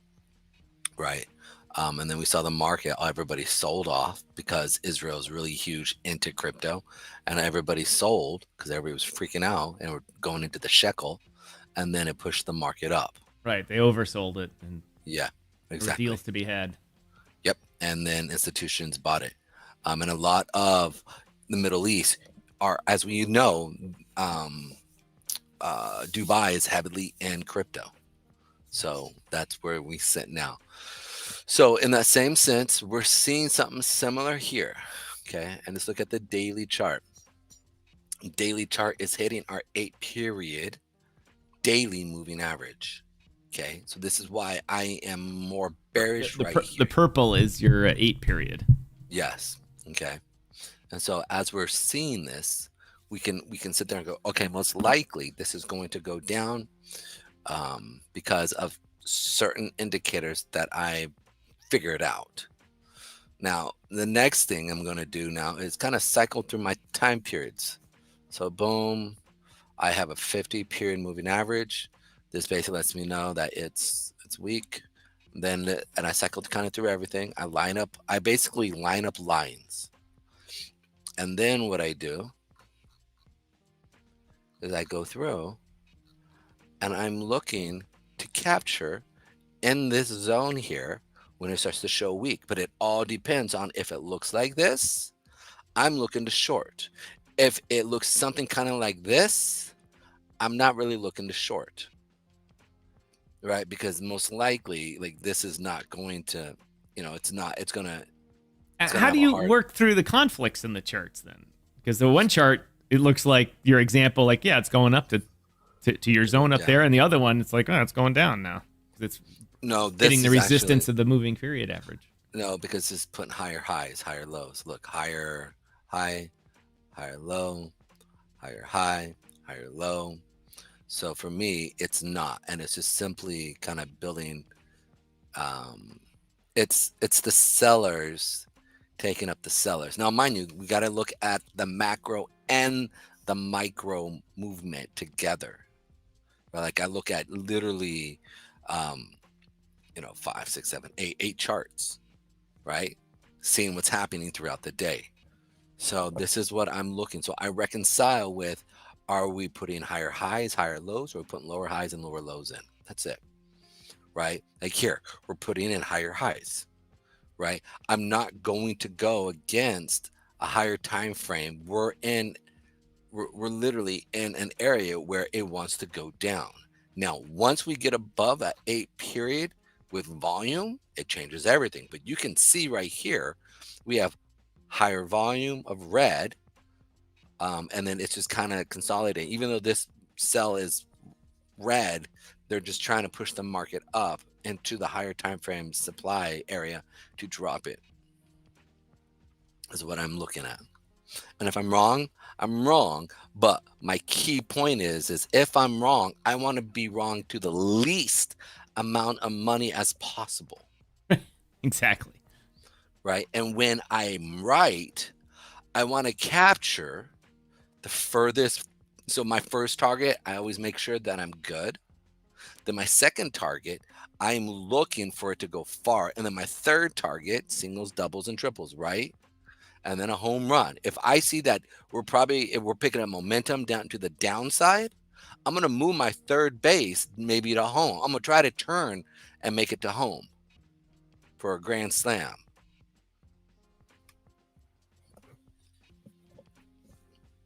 So that's what I'm looking at. Well, ladies and gentlemen, a trading lesson today from Pedro. We didn't expect it, but it was very interesting. I've been doing this with you for 2 years now, Pedro. Not 2 years, but a year and 3 quarters, whatever. And we really, really got started a year ago more often. Yeah. And I've never, most of the time when you start getting into the nuances of trading, I spend time social mediaing or looking for the next article to talk about. Mm-hmm. And it's the first time I really paid attention. I've learned a lot today. I've learned that I have no idea which way the market's going to go. Just as normal. But now I know why I don't know why. But the key point is that, look, you want to stack as much odds in your favor, right? And so that's why I have those moving averages there to explain to me short-term and long-term potentially moves as we see this thing moving, right? That's why I have those supply areas and demand areas. Let me know from the wicks, so it can communicate to me which way the buyers or sellers are. So if it's moving up and I see a bunch of seller wicks, guess what? It's most likely that up is looking to go down. Or if it's going down and I start to see a bunch of demand wicks. So like, let's say I'm in this trade right here. Here's the hour trade, right? And this is the one that, it was painful for you. This was a painful trade for you. So let's go right here. So this right here, we would, at the beginning of this hour, this was the 10 o'clock when we went on, 10, 11, 12. You keep 1. your chart on Pacific time or something? Yes, I do, for a specific reason. Yeah, because it messes and gives me different zones. The zones are set up differently. I know it's different, but it's just, you need to think about it like it's different. Just understand that the zones are set up differently. And remember, it's all sleight of hand. Everything in trading is sleight of hand. You have to think opposite of what you want to do when you trade. I mean, as you all know, like majority of you guys, let's actually look at the S&P here real quick. This is a good example of boom, 5 minute. Let's go to the 1 hour. So the 1 hour, you could see how it was putting all these seller wicks in, right? And you can see how it came in. Even though it was going up, you could see that there were sellers coming in, right? That they were trying to push the market up to drop it. So when I'm looking at this, right, I want to sit there and say, okay, let me see what's going on here on the smaller time frames. All right, boom, we came down here, we established orders, but it's, as we're moving up, I'm not seeing any demand wicks coming in. Okay, cool. All right, well, I'm already starting to see smaller moving averages starting to kind of turn down to communicate to me, look, we want to sell off. Okay, so you can see then I get into my 5 minute and I'm looking at this and I'm like, okay, cool. Look, we want to go down here. So I'm going to try to pick a very small risk area, right? We're already showing weakness right here on the higher time frames. I know we're most likely going to drop down. So I'm going to put my stop right up in this level here and then see if it goes down. If I am stopped out, right? I'm only stopped out for 55 or that's 55.44 to 55. So that's $150 here on the S&P 500 right here for this trade. Right? Cool. But my goal is to see it come down to here. So from a short standpoint, right? Boom. I'm playing this and I'm hoping to make this. Right? That's a 4-to-1. It's not bad. Right. And if this thing takes legs, I can capture this all the way down to here. Remember, our T1 is hit right here. And it's an easy... Explain T1 again. T1 is when, for me, it's 125% of my risk. So my risk, a 1-to-1 risk would be, which would be a 1-to-1 ratio, right? Would be, I'd want to make $125, which would be right here, right? So my first target's right here. So when I'm looking at this, I'm looking at this from a standpoint of, okay, where's my risk going to be? Okay, my risk is going to be right here. So I know I can capture at least to here. Can I capture at least to here? Yes, I can. Right? So I'm sitting there going, okay, how far is this going to go? It could potentially go to here, right, which is a 2-to-1. But most likely, I can get a 3-to-1 right here, if not a 4-to-1. Right? And so I'm sitting there looking at my trade. Sometimes when you hear me saying, oh, I'm looking at my trade, give me a second, right? Yep. Because I'm sitting there going, is this thing going, as we start to see a sell-off, right? We could see this thing come down potentially to here. So let's go to my day chart. How far can this thing go? Right, on this. We're right here. Can we get, I wouldn't say potentially right to here. So that's too far. So I want to move this to here. Right, boom. You can see this baby turn around and get all the way to here.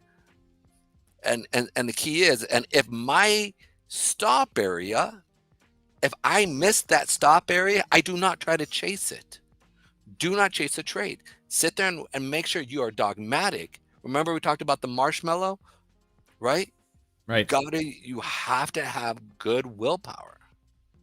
Because again, they try to slap you around like a redheaded stepchild and make you look like you're a fool. While at the same time saying you're a genius. You keep doing this. Like that's you can tell I'm a child of the 90s, 80s and 90s. Oh, Annie. Anyways, so you can see though right here that that I'm looking for this. This is my area here. And so I'm looking to capture at least from here, if not further. And you can see it came down below here and now it's starting to sell up. We'll see what happens. Right now, granted, today it had some we had some news which but I want to use it because this is a good example of what I'm looking for. Right, I would have been looking to go short right in this level here. Right now with the S&P or with Bitcoin, right? Bitcoin is a little bit treacherous right here because they're trying to capture they're trying to get buyers or sellers to step in. Buyers are a little bit using precaution here because now they've had a huge sell-off and they're hoping for it to go up, but they don't know. So they're not really stepping in, right? And every time they step in, you can see that the sellers are wanting to step in as well. So is it a directional play that this play is going to be? I don't think so. I think this is going to be a short, but you need to understand if it's going to fall off, right, or not. Right? Is it meaning fall off the cliff and go down? Or are we going to see it keep climbing up that mountain until it really hits? Right? And remember how you would sit there, you'd be like, Pedro, why do you have all those lines on it? Right? Those lines are the daily SMAs that would communicate. So when I'm going on my 5-minute, I won't forget that here is a daily SMA sitting right here. Right? Here's an 8-hour right here for my trading style. Now, Chuck asks, do you do a trailing stop? No, I really just use bodies of candles, and then as we create wicks, as we create a wick, so it comes up and then comes down, right? Once it comes down and starts to sell off, I then move my stop to the next. I won't use it like a 2% trailing stop. I use wicks as we come down.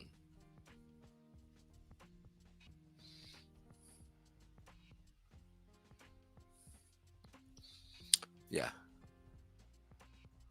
Does that make sense? Yeah, I'm on my monitor here. I'm cycling through the charts, the time zones as you have, and trying to take in the differences in the time frames. And obviously, I've any DJ. I've looked at plenty of charts.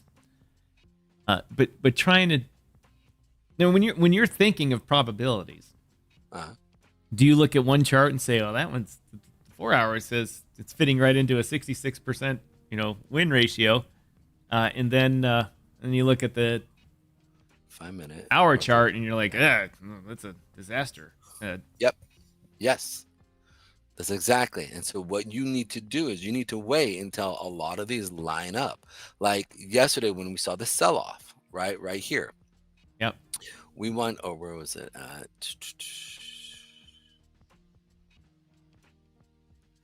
Right here. This is where I was looking for it to come in on our show. I'm looking for it around here.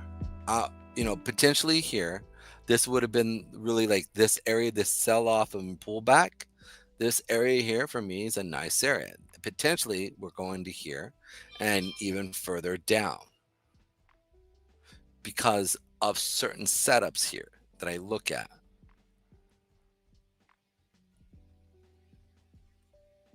And I hate to say this, but I'm not gonna give the juice out.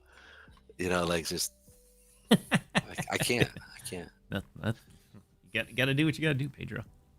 Yeah, but it's an interesting thing. What are your guys' thoughts? I know we got the Damas laying it all out. I would say maybe 15% of it here. I'm cycling through a lot of charts. I'm cycling through how things play off each other in relationship to each time frame, because each time frame comes and goes, and it tells you this one's in control. No, this one's in control. This one's in control. So that you need to understand, are we going to come up to the chart in control, and which candle's in control, right? And it's not, it's not an easy play. It's taken me years to sit there and just be like, okay, figure this out, right? Spending literally thousands of hours looking at a charts. Like, I originally used to only trade off like the 5 and 15 an hour, which was stupid. Like, I was like, yeah. And then I like comparing what you do and what others do. Thanks, I appreciate it. Who do you watch, if you don't mind me asking, Doc? I'd love to know. I mean, people tell me about other traders out there and stuff like that, but sometimes when I go and I look at their stuff, I'm like, you don't understand this, you don't understand part. So it's like I become very critical, because a lot of them are teaching people, and I see where they lack. Anywhere where you are very knowledgeable about something and you see other people doing it. It was in my old industry of armored vehicles. I always worked for companies or owned companies that built cars for, the Secret Service, and the top level people that were very technically proficient and had high standards. And I would go out and around the world and see companies, and I had to consult for some of them after I closed my business. And I'd be like, you just can't do this. It's dangerous. You've actually made a car that's more dangerous than an unarmored one. And they're like, no, blah, blah, blah. This is the right way. And then they go out and teach people, and they win big orders too and stuff like that. And you're like, I don't know how you make any money, but some bad stuff's going to happen. And probably you see the same thing, that you're like, you don't understand that's going to be, oh, look at that big God candle down. You lose. Let's see. Chuck says, I watch Crypto Lifer a lot. I like listening to Crypto Lifer a lot for short-term stuff, but he also does some long-term stuff too. He uses the 21 and 200 moving averages a lot. The crossover. He's talking about the death cross, and yeah. He says, I've started watching a few other people too. Different perspectives help me a lot. Different perspectives is always a good thing, and you develop your own style. Yeah. I always tell people, look, if you really want to learn how I trade, my main man, go. Like I said, he stopped teaching, but like, if you go to him, he is a raw guy, and he will yell at you. He's not real. I mean, he is real, and you'll become good. It's not easy. If you have time to take a high level college course like math that takes 8 hours of your day, okay, is how he's going to teach you. It's going to be 3 months of like a high level college course of math, and he throws things at you, and you got to get the homework done. He'll know that you're not doing your homework by the very questions that you ask. Right? Like anybody, right? Like, if you've done your homework and you're doing statistics, right? Or first level or first semester of differential equations, right? And you're sitting there and you're going over that stuff. First, if you haven't done your homework, everybody in the class knows. You're like, dude, like that was covered in the homework. You would have just figured that out. Like that. Why? You're wasting everybody's time by that question. And especially when you've got a class full of 300 people in that class. Right. My day job keeping me busy. Yeah. Yes, Doc, I hear you, man. Tom Crown and Eric Crown Crypto, both good. I'll go check them out. I've never heard them. Definitely. Chuck, thanks for watching. Really appreciate your time. As Crypto Lifer says, you've donate to the show your most valuable asset, your time. Yes, you do. Yes. Thank you guys so much for it.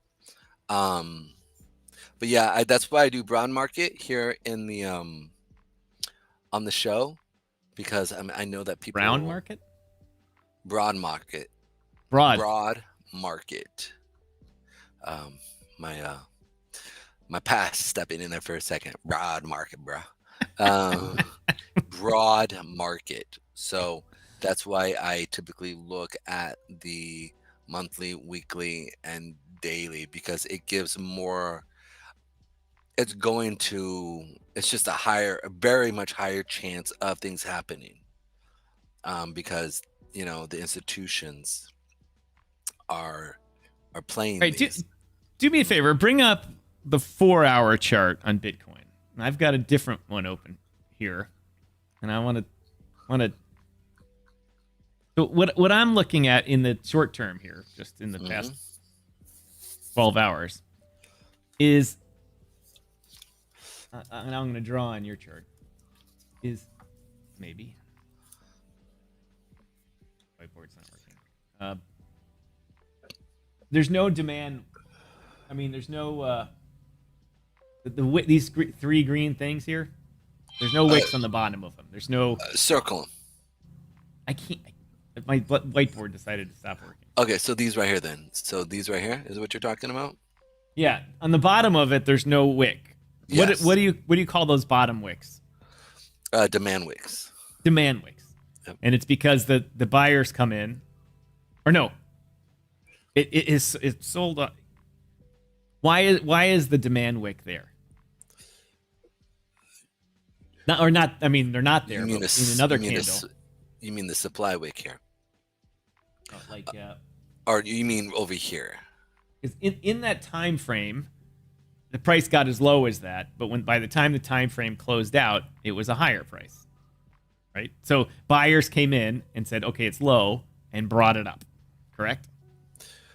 Buyers came in, yes, but then at the same time, you need to know is it primarily sell buy or is it buy sell? Remember, sell buy means the market is going down. Even though you have a transaction, they will keep the market at an equilibrium. Okay, it's finding its equilibrium right here, right? So let me go ahead. This area right here, as we're coming down, they're putting in, they've got to keep it in this level. The reason why is because their cost base is around here. They're short because this is where the shorters stepped in. You can see because this is where all the sellers stepped in. So they want to stay. They're putting in a position of sellers. So they've got to keep it up to go down, to go up before they sell it off. They're putting it in a position here. So, kind of like, you see this right here? You see this right here? This drop right here? Drop, yep. Sideways, drop. Then they brought it back up, right? Same here. They dropped it, or they dropped it sideways, up, over here, up, right? Then they dropped it. Here, they're putting in more sellers. Or over here, they weren't even putting that many sellers. They were putting the sellers actually on the higher time frames, but we're using this like on the daily. Remember I was saying, oh, this is showing a topping pattern here because they're putting in sellers right up in here, right? So I expected us around this level to see, once we closed above that 8, to see it then start to sell off. Then we come back because they need more buyers for their shorts for them to drop it. Then they push it back up. Go ahead. Sorry. Yeah, go back to the 4-hour one though, because I'm trying to make sure what you've told me, and this is actually quite invigorating for me, because most of the time I look at the detail of the chart, I just miss it. So I wish I could draw this damn thing. Whiteboard works all the time, and now it's not working. Oh, it's just a little slow. Okay. All right, so here when the time frame starts, it's at its low point for that time frame and closes high. That period closes higher. So according to the 4-hour chart, that's very bullish, in the short term, because it means there's buyers, and it means there is enough people selling at that level for the buyers to be like, all right, I've got plenty to buy, and push the price up. But the moving averages now, your moving averages are in conflict with that. The moving averages are all coming down.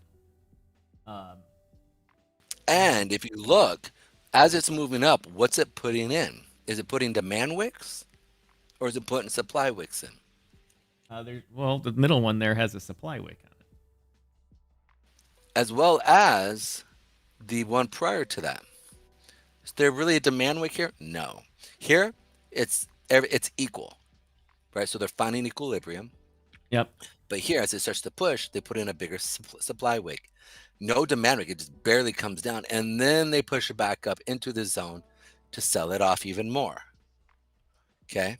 Now, there is some stuff going on here outside of, I'm teaching very basic stuff. Okay. Right. This is basic. There are other forces here that you need to understand, that there is a higher time frame SMA that I'm looking at, that I expect is, once it really touches this area, to drop. Okay, this daily area is one of those things that I'm looking. I just went to the weekly.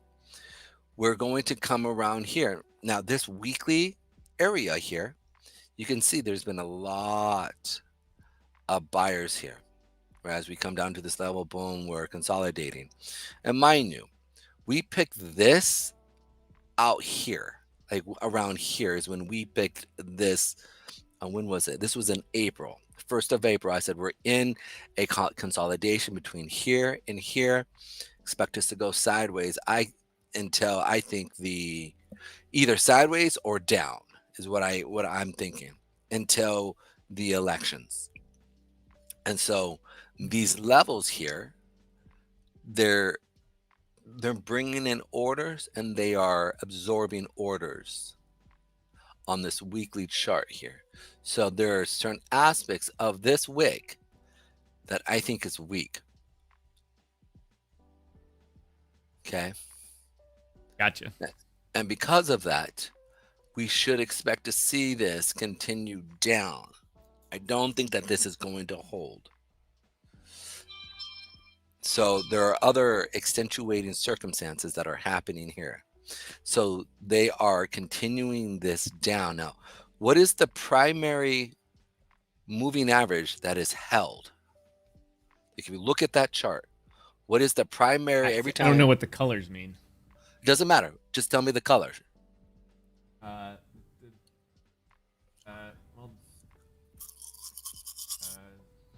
the yellow one that's real close to them. Or the gray one, right? The gray one. Oh yeah, I can't even see the gray one. Oh, you can't? You know, that's probably why sometimes you're like, what are you talking about? All right. I'm going to make that darker then. I'm sorry about that.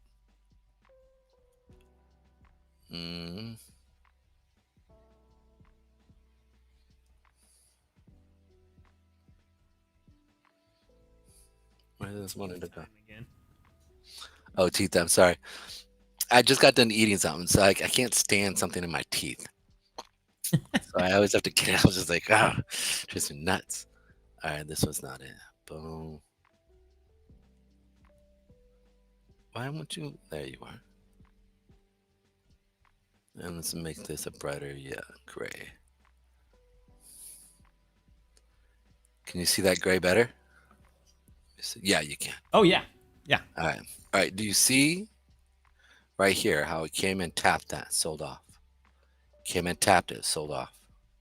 Came and tapped it, sold off. Boom. We have the next leg down. Now what are we doing? That gray thing is meeting your zone. So there's. It is. Now I see why you want to go short there. Exactly. Now I could be wrong. This thing can blow right through it. Right. Okay. Michael Saylor could drop 500 million and blow it up. Yeah, exactly. You know what I'm saying? Like there's that old saying, my tweets are or your technical analysis is no match for my tweets, right? Like I can't play that, right? But what I can do is say, okay, this area here, this is where my daily moving average is sitting. Okay. And I'm looking at it going, okay. Then I also have multiple time frames, but I like using my daily. My daily is the strongest. I want to use my daily. I want to use my weekly. I want to play off of these. Okay, my monthly, right? Like I'm not going to go against this. That's why I said I expect this to come down to the 55,000 area, right? because either come down or stay here until this captures up here for the next month. And we're about to come to the next month. Next week, is the next month. So we're going to see a new candle. This might jump up and it might be in our area, and I'll have to change my bias. Or if I start to see this, right, I start to see this close below all these. If I start to see a sell-off, which I'm expecting to see a sell-off down to the 200, okay, which is the daily, that's going to be below all these other ones on the daily. And so it's going to be really interesting to see. That's why I said if next month we start to go up first without putting a demand wick, then I expect to see a sell-off towards the mid to end of next month in July. So that's why. Isn't the easiest way to make sure you win by cheating or fixing the game? Yes, that is what the institutions do. Yeah, you got that right. Mm-hmm. But jumping back to some of the news sources real quick here. You brought up something. What was the thing that you were talking about at the beginning? Something about the blast airdrop. Yeah. I'm sorry, guys. Give me 1 second. I'm gonna pull up blast. He's gonna brush his teeth on the air. I love that. All right, we're good. This was irritating. I was like, oh my goodness, I can't handle that. Okay. All right, let's go here. Forgive me for brushing my teeth on the air. I know I was really unprofessional. I'm sorry about that. Forgive me. All right, let's check this out here real quick. Okay. Alrighty, blast. Tether, here we are. No, this is not it. Is this it? No.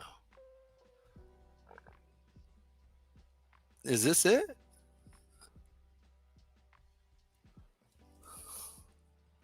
Do you know if this is it, Tom?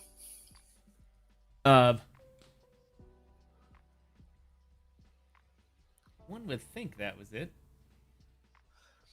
Do we know their... Let me see if I can pull it up on CoinMarketCap. Because I want to see if there's a good time to buy, right? So let's check them out. Actually, they've only been live now 24 hours. Oh, are they? Okay, so yeah, this is it.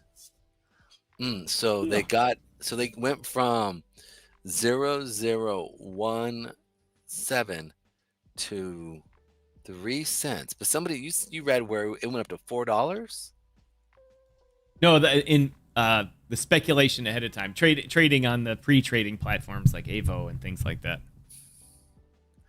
All right, where do I get those charts? Avo. AEVO.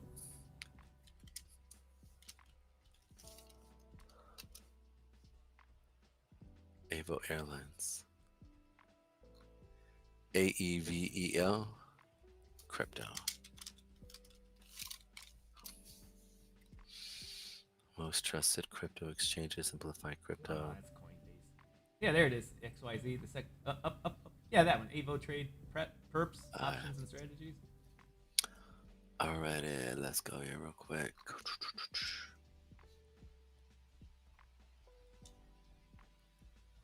Avo. All right, let's check out Blast.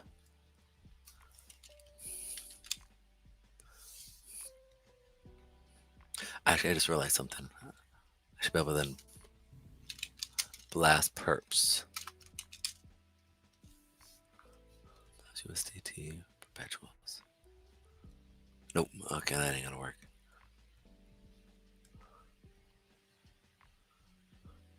Where are you, Ava? Nope. What did I just do with you? There you are. All right, Blast. Let's pull this up here real quick. 5, 15, 30, 1 hour. PS. Okay.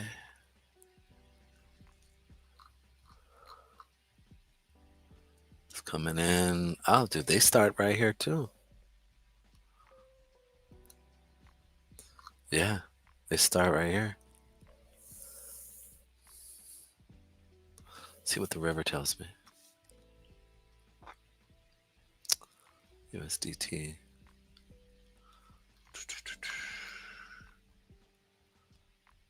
Nope.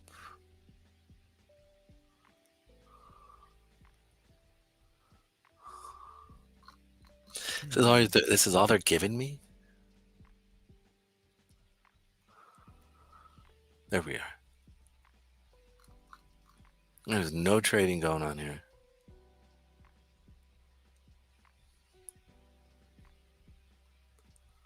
Volume's a little thin right now. Yeah, these guys are pissed. I could see it. So let me pull up the 4-hour.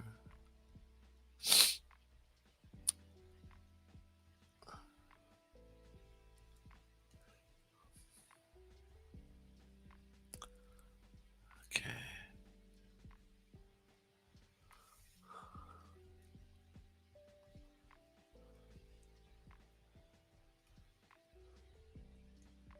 Boom. All right, Pedro. This is what not to distract you, but on Bitcoin futures, Yeah. I just opened a position. I have only $10 at risk, so this is not a Okay, good. make it or break it thing. Yeah. And I opened long, and I'm watching to see, because generally what happens is when I press the button, weird things. Market does completely the opposite. Okay. Jim Cramer here. I'm watching those Yeah. those wicks and that gray moving average kind of come together. And before it gets to that, assuming it follows the need to go to that, I'll close the position, watch it for a little bit, and then reverse that and short it and watch it bounce off the gray thing and go down. And see if I can turn my $10 into, say, $12. Okay. Look at that. I'm up $1.15 already. Yeah, so you got in right in this level, which is a good period. But here's the thing: we're consolidating right now, so we're in a range. Okay, so so your target is right up in this level where I'm looking, correct? On the hour. Yeah, I was looking at the 4-hour chart when I was discussing this, so that's what's in my head. All right, we'll use the 4-hour. Okay, so potentially right up in this higher level. Now, you need to make sure that you get $12. Remember T1, you have, right, 25. So you're spending, so 25% would be 1250s you want to make. And then you want to be able to put your stop at a lower level here. Right? So this is where, like, it potentially could be coming up or down. And just also give you a heads up. I can name that chart in one candle. That's funny. My mom and I used to love watching that show, Name That Tune. Oh, yeah? I can name that tune in one note. Boom! Rocket Man, Elton John. Oh, dude. What is it? Major Tom to Ground Control. That's one of the ones, man, as soon as I hear it, Mamma Mia, what is it? Dancing Queen? No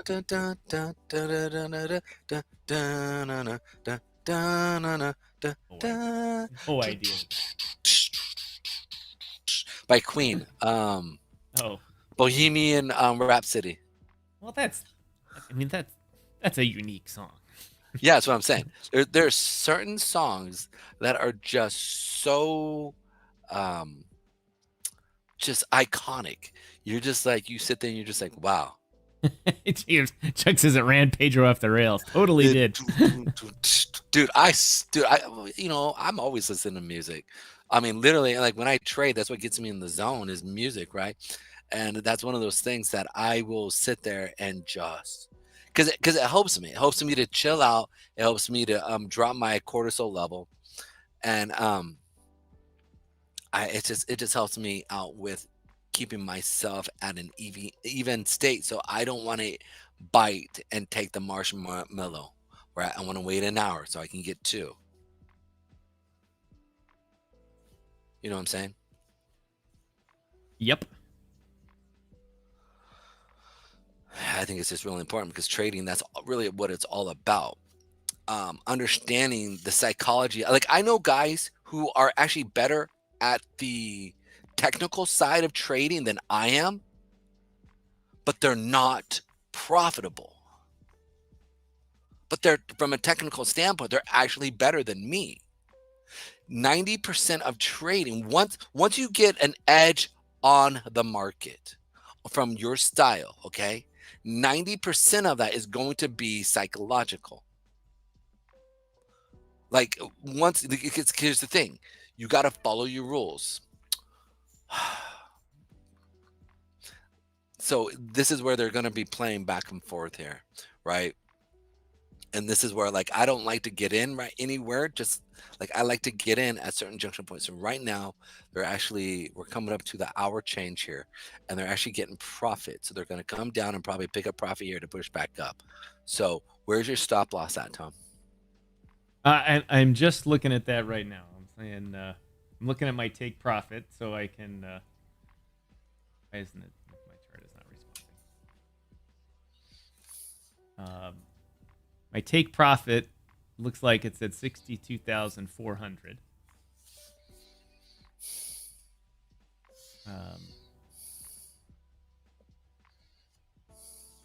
And see, I don't know how to draw on the charts like that, so I can't draw those zones. And you're behind it on your chart. Let me turn you. Well, not, for now.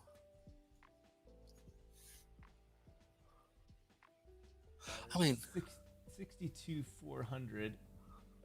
And so my stop loss is going to be right around.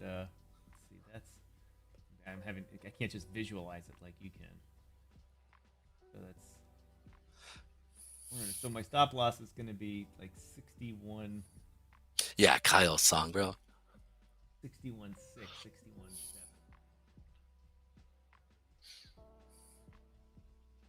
You mean Jesse's mom? Not Kyle's mom? No, you're thinking Jesse's girl. Oh, Jesse's girl, yeah. Jesse's mom. Jesse's mom. Whose mom Where are you can I lusting find after? a woman like that? Jesse's from mom. South Park, Kyle's mom, right? Oh, that's hilarious. Poor Kyle.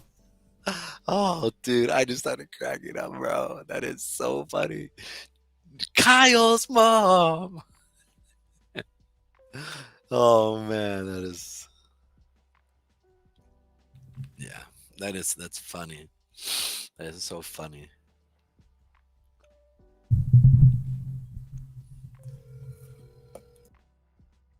Hey, are you calling me on the phone?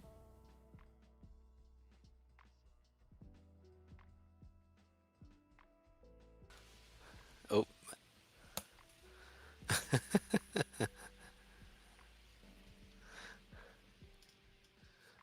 She's a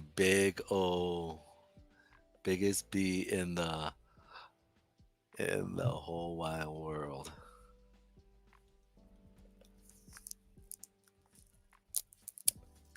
Check on that too later. Yeah, we will. So, but let's check out. I'm gonna check out the. Here we go. Hey Joe, we got to get going here. Yeah. Been on the air a long time here. Yep. Wrap up what you're talking about. Yeah, let's check out. What was it? Our good old friend here, Blast. So Blast is honestly, it looks like it's sold off, but it's accumulating a decent. Now that I know that this is the same as the one on, I'm just gonna switch here then. Blast.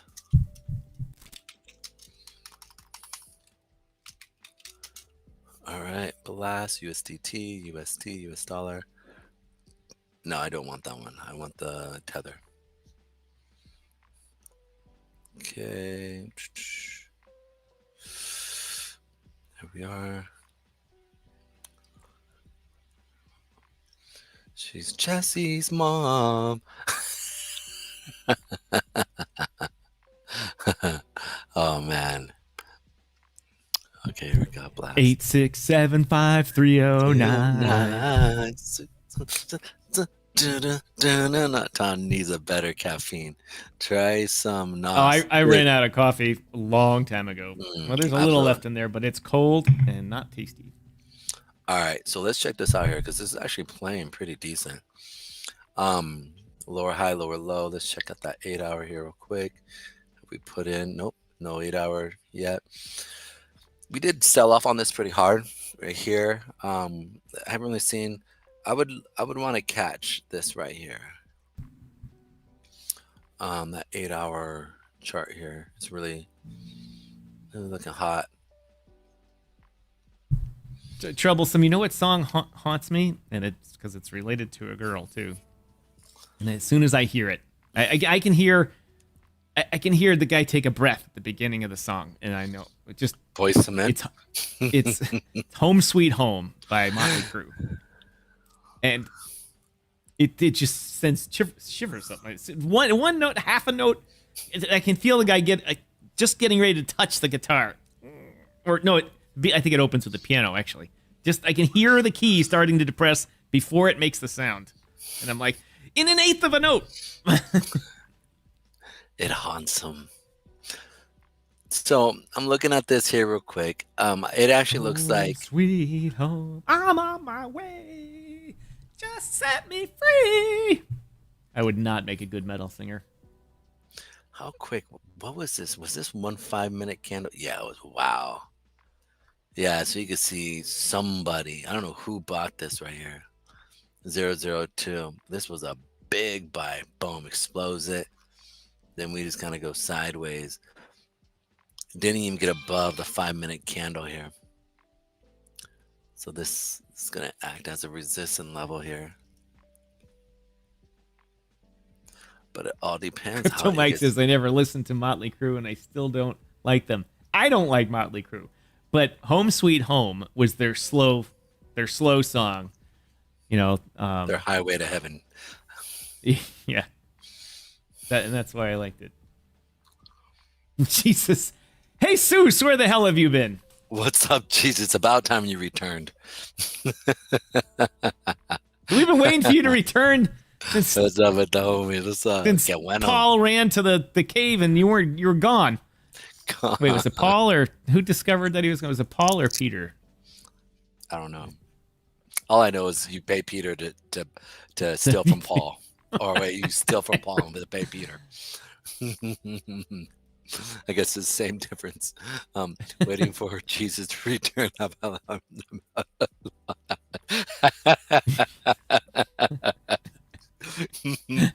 time we got a little laughter going here. We've had. Oh man. Hey Seuss, you missed a. If you have time, go back and listen to our last hour. We were talking about trading. And the nuances of it and learning how to read the charts and all that. And that is very technical and dry because it's an education thing. We needed Jesus to return to our lives in fulfillment of the scripture to bring the humor back to the show. Oh, that's good. You can go back and watch it. I don't think maybe Cain. No, it was Peter or Paul. Ran with Mary to go. Oh, it was Peter. It was Peter. It's absolutely Peter. Peter was definitely the one who ran with Mary. Yeah. I guess I was in Israel a while ago. Yeah. And I had never been there before, and Mrs. Striking had work to do, and I had work to do in Ramallah, but that was not for a couple of days. And so I did the tour of Tel Aviv on the first day and went to the old part of Tel Aviv. And I stood in the spot where Peter washed Jesus' feet and started Christianity. There's a little plaque in the fountain still going. They got it restarted, And it was, whether it was, one block this way or one block that way, but for the past 1,000 years, this fountain's been running, saying that was the spot. And I'm just, people are walking by like their headphones in and stuff. I'm like, I'm like, no, this is the spot where Christianity was started, which when Peter washed his feet. Well, Peter doesn't wash his feet. It's actually Jesus who washes all his Oh, disciples, oh yeah. even his enemy, like Judas, right? Like he even says, "One of y'all gonna betray me, someone who dips his hand right in with me." And like to me, like this is where like I struggle as a Christian, and I got it like literally. It's hard for me because it's like people who I know are going to do me wrong. This Like didn't mean to start a whole Christian or no, church talk thing. but I think and I mean, it's not even a church talk. It's just simple like this is humanity needs to come together and just love one another. And what's funny is I was sitting there, I was trying to make my way here, okay, and I'm hitting traffic, they're mowing right and on the freeway, and I'm just like, oh dear Jesus. And so everybody's literally dear Lord help me please, I'm about ready, right? And everybody's cutting each other off. They're all just basically the merit, which is there's a point where it's 3 lanes, okay, I think it's 3 or 4 lanes, and when construction happens, it funnels down to 1 lane. And so they're mowing, and I'm sitting there, bro, and I'm like, are you joking me? Like, can people not try to just like funnel head into one thing? Like, this is going to take forever.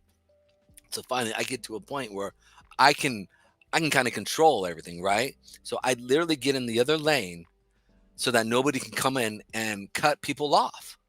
And so I'm sitting there, and this was so funny, man. I literally, I got in the other lane, and I just stood there, and I kept driving with the speed, but it let everybody realize like, oh shoot, we can't get ahead anymore because this guy's blocking us.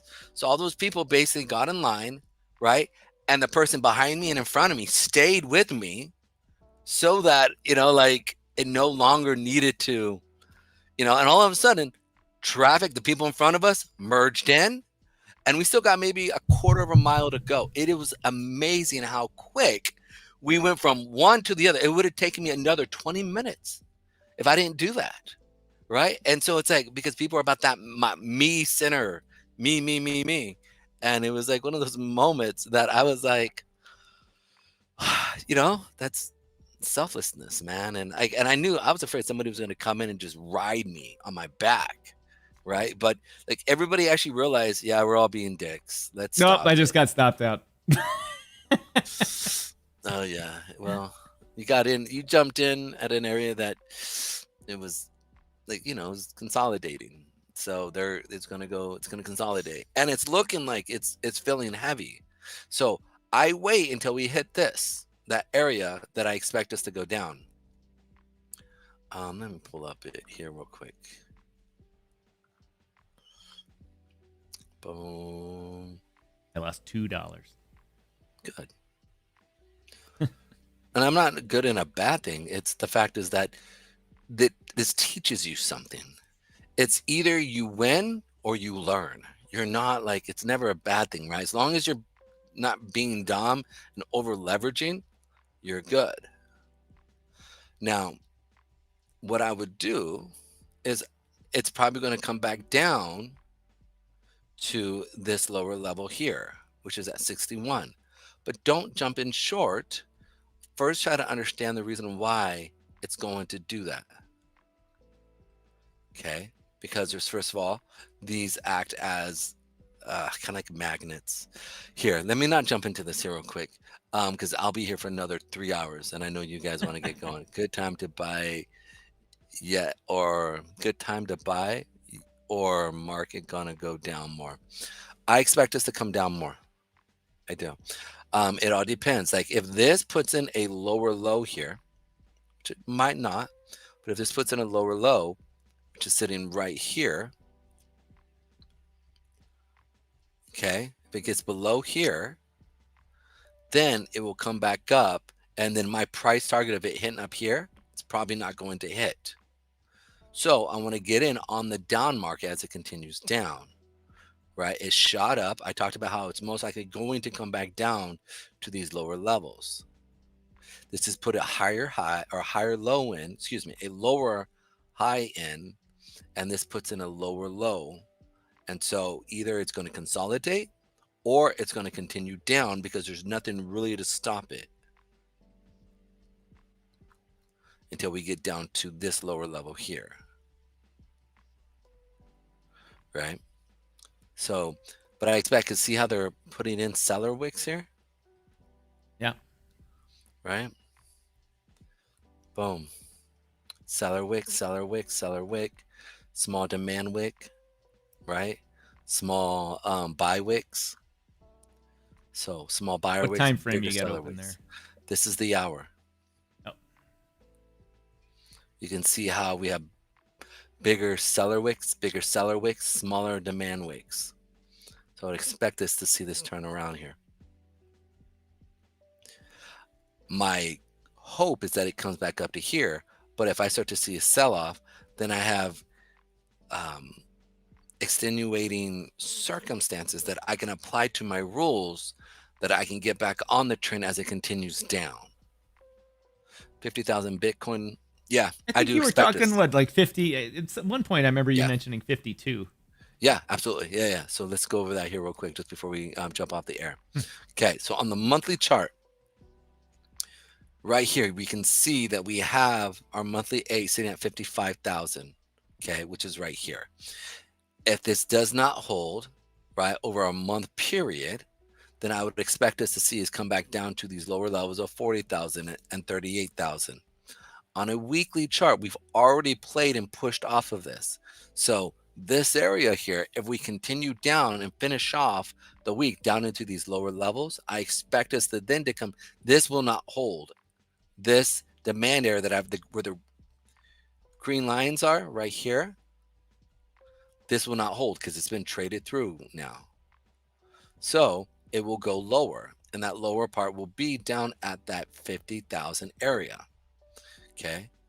Then in the next spot, so this is the weekly chart. So this is how you need to see it, because again, we talk about ping ponging. It switches from one higher time frame to another time frame. Okay. So the next spot, right, on the daily is it going to hold at that 57,000 area? But I also expect it to come down. If it does not hold in this level, which I don't think it's going to, I expected to see a 50,000 area-ish here. That's the same area to see for us to come down. So it's gotta break this, and I think it's going to break this. So we're going to see what happens here. But before it breaks it, it's going to bounce off it first, come back, retest, come down. And I know that sounds confusing, but it's like, look at it like a ping pong machine, right? It pulls information from that. So that's what we're looking at for it to do, is to play off that ping pong.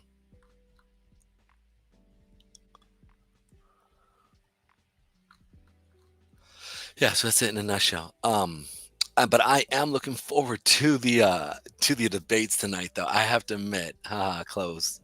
Yeah, it's got to close. It's got to close. You know what I'm saying? Closing is that's when basically the buyers are going to give up the ghost and be like, all right, whatever. We'll wait till the next zone area to play. Right, and there's a few zone areas. We have that 200 period moving average, which is sitting at 56 area, right? And then the next one is sitting at the 50,000 area. So it plays back and forth. And this allows them to be able to bring in buyers as they push it back up. So like I explained to you guys, there needs to be a buyer for every seller. And so they need buyers to come in. So when I see it dropping, right, and it starts to slow down, that means we're running out of buyers, because sellers need buyers. And just in the same sense, but flipped, right, reverse it, every buyer needs a seller to buy from. Because most markets are net positive, meaning people are most of the time looking to buy a market, okay, that it leans towards over the long haul, a buyer market. Now I'm going to give you guys some statistics here. The market, and this is traditional markets, every 4 years, typically, we see a type of bear market for about 200 days, 280 days, 9 months. We'll see a bear market that steps in that has more than a 20% correction in the market. Okay. Overall, we can actually see up to about 50%, 40 to 50% retracement about every 4 years. Okay. We can look at the S&P 500. Crypto has the same thing. Crypto has a 4-year cycle, but it's a legit 4-year cycle. Whereas the S&P 500, when you look at it over a period of, let's say, 150 years, like if you go in and you can call me out on this, go look to say how many bear markets over a period of 150 years or just the life of that stock market has there been, right? And you're going to probably get something like 30, right? And over the period of that time, when you calculate that between the time period, it's about every 4 years. Now, we're in one of the biggest stock market rallies we've ever seen since the early 2000s, or since the 90s. The type of bull market that we have per capita and push is like the 90s. Early 80s and 90s. That's just where we're sitting right now. So the next thing, if we look at that, and I'm going to use this as an example, because we will see this with crypto, which is really interesting. Let's go ahead and do this over a period of months here. All right, so here you can look. I do got to start wrapping. Oh, you got to go, here, Pedro. I'm sorry. See, I go in and forgive me, guys. It's just my passion. Yeah, that's it. We'll just stick. I'm trying to think. Months. This was 2019. It's 2008, 2004. No. Why can I find this S&P and P? Boom. There we go. This is real quick. Like this right here is like this rally from here, from this low to this high is this Pedro low, can't hear. I'm playing the closing music. All right, guys. Anyways, it's a pleasure. Pedro Dominance is out. All the Trump tokens Trump tokens are gonna pump. That's for sure. All right, Tom, Pedro, stick around for a second, Pedro. Ladies and gentlemen, thanks for your time today. We had a long show, 3 hours. Oh wow. But anyway, we waited for Pedro to come on. He came on, he delivered the goods and taught us a little bit about trading today, which was a good thing to get me to better understand what he's thinking. And I only lost $1 today, or $2 in a trade. So good. Anyway, as I always say, ladies and gentlemen, we'll be on the air tomorrow for Full Rant Friday. I'll be in the car, and so Pedro will be likely leading the charge tomorrow, probably around between 12 and 1 at some point. So join us then, and we'll be on next week as well for just a little bit of the week because it's holiday week stuff. I'll be in Canada. Canada Day is one day. 4th of July is another day. Blah, blah. You know the routine. Anyway, ladies and gentlemen, on behalf of Pedro and I, once again, my name is Tom, otherwise known as Striking here in the digital media world, and we will see you tomorrow.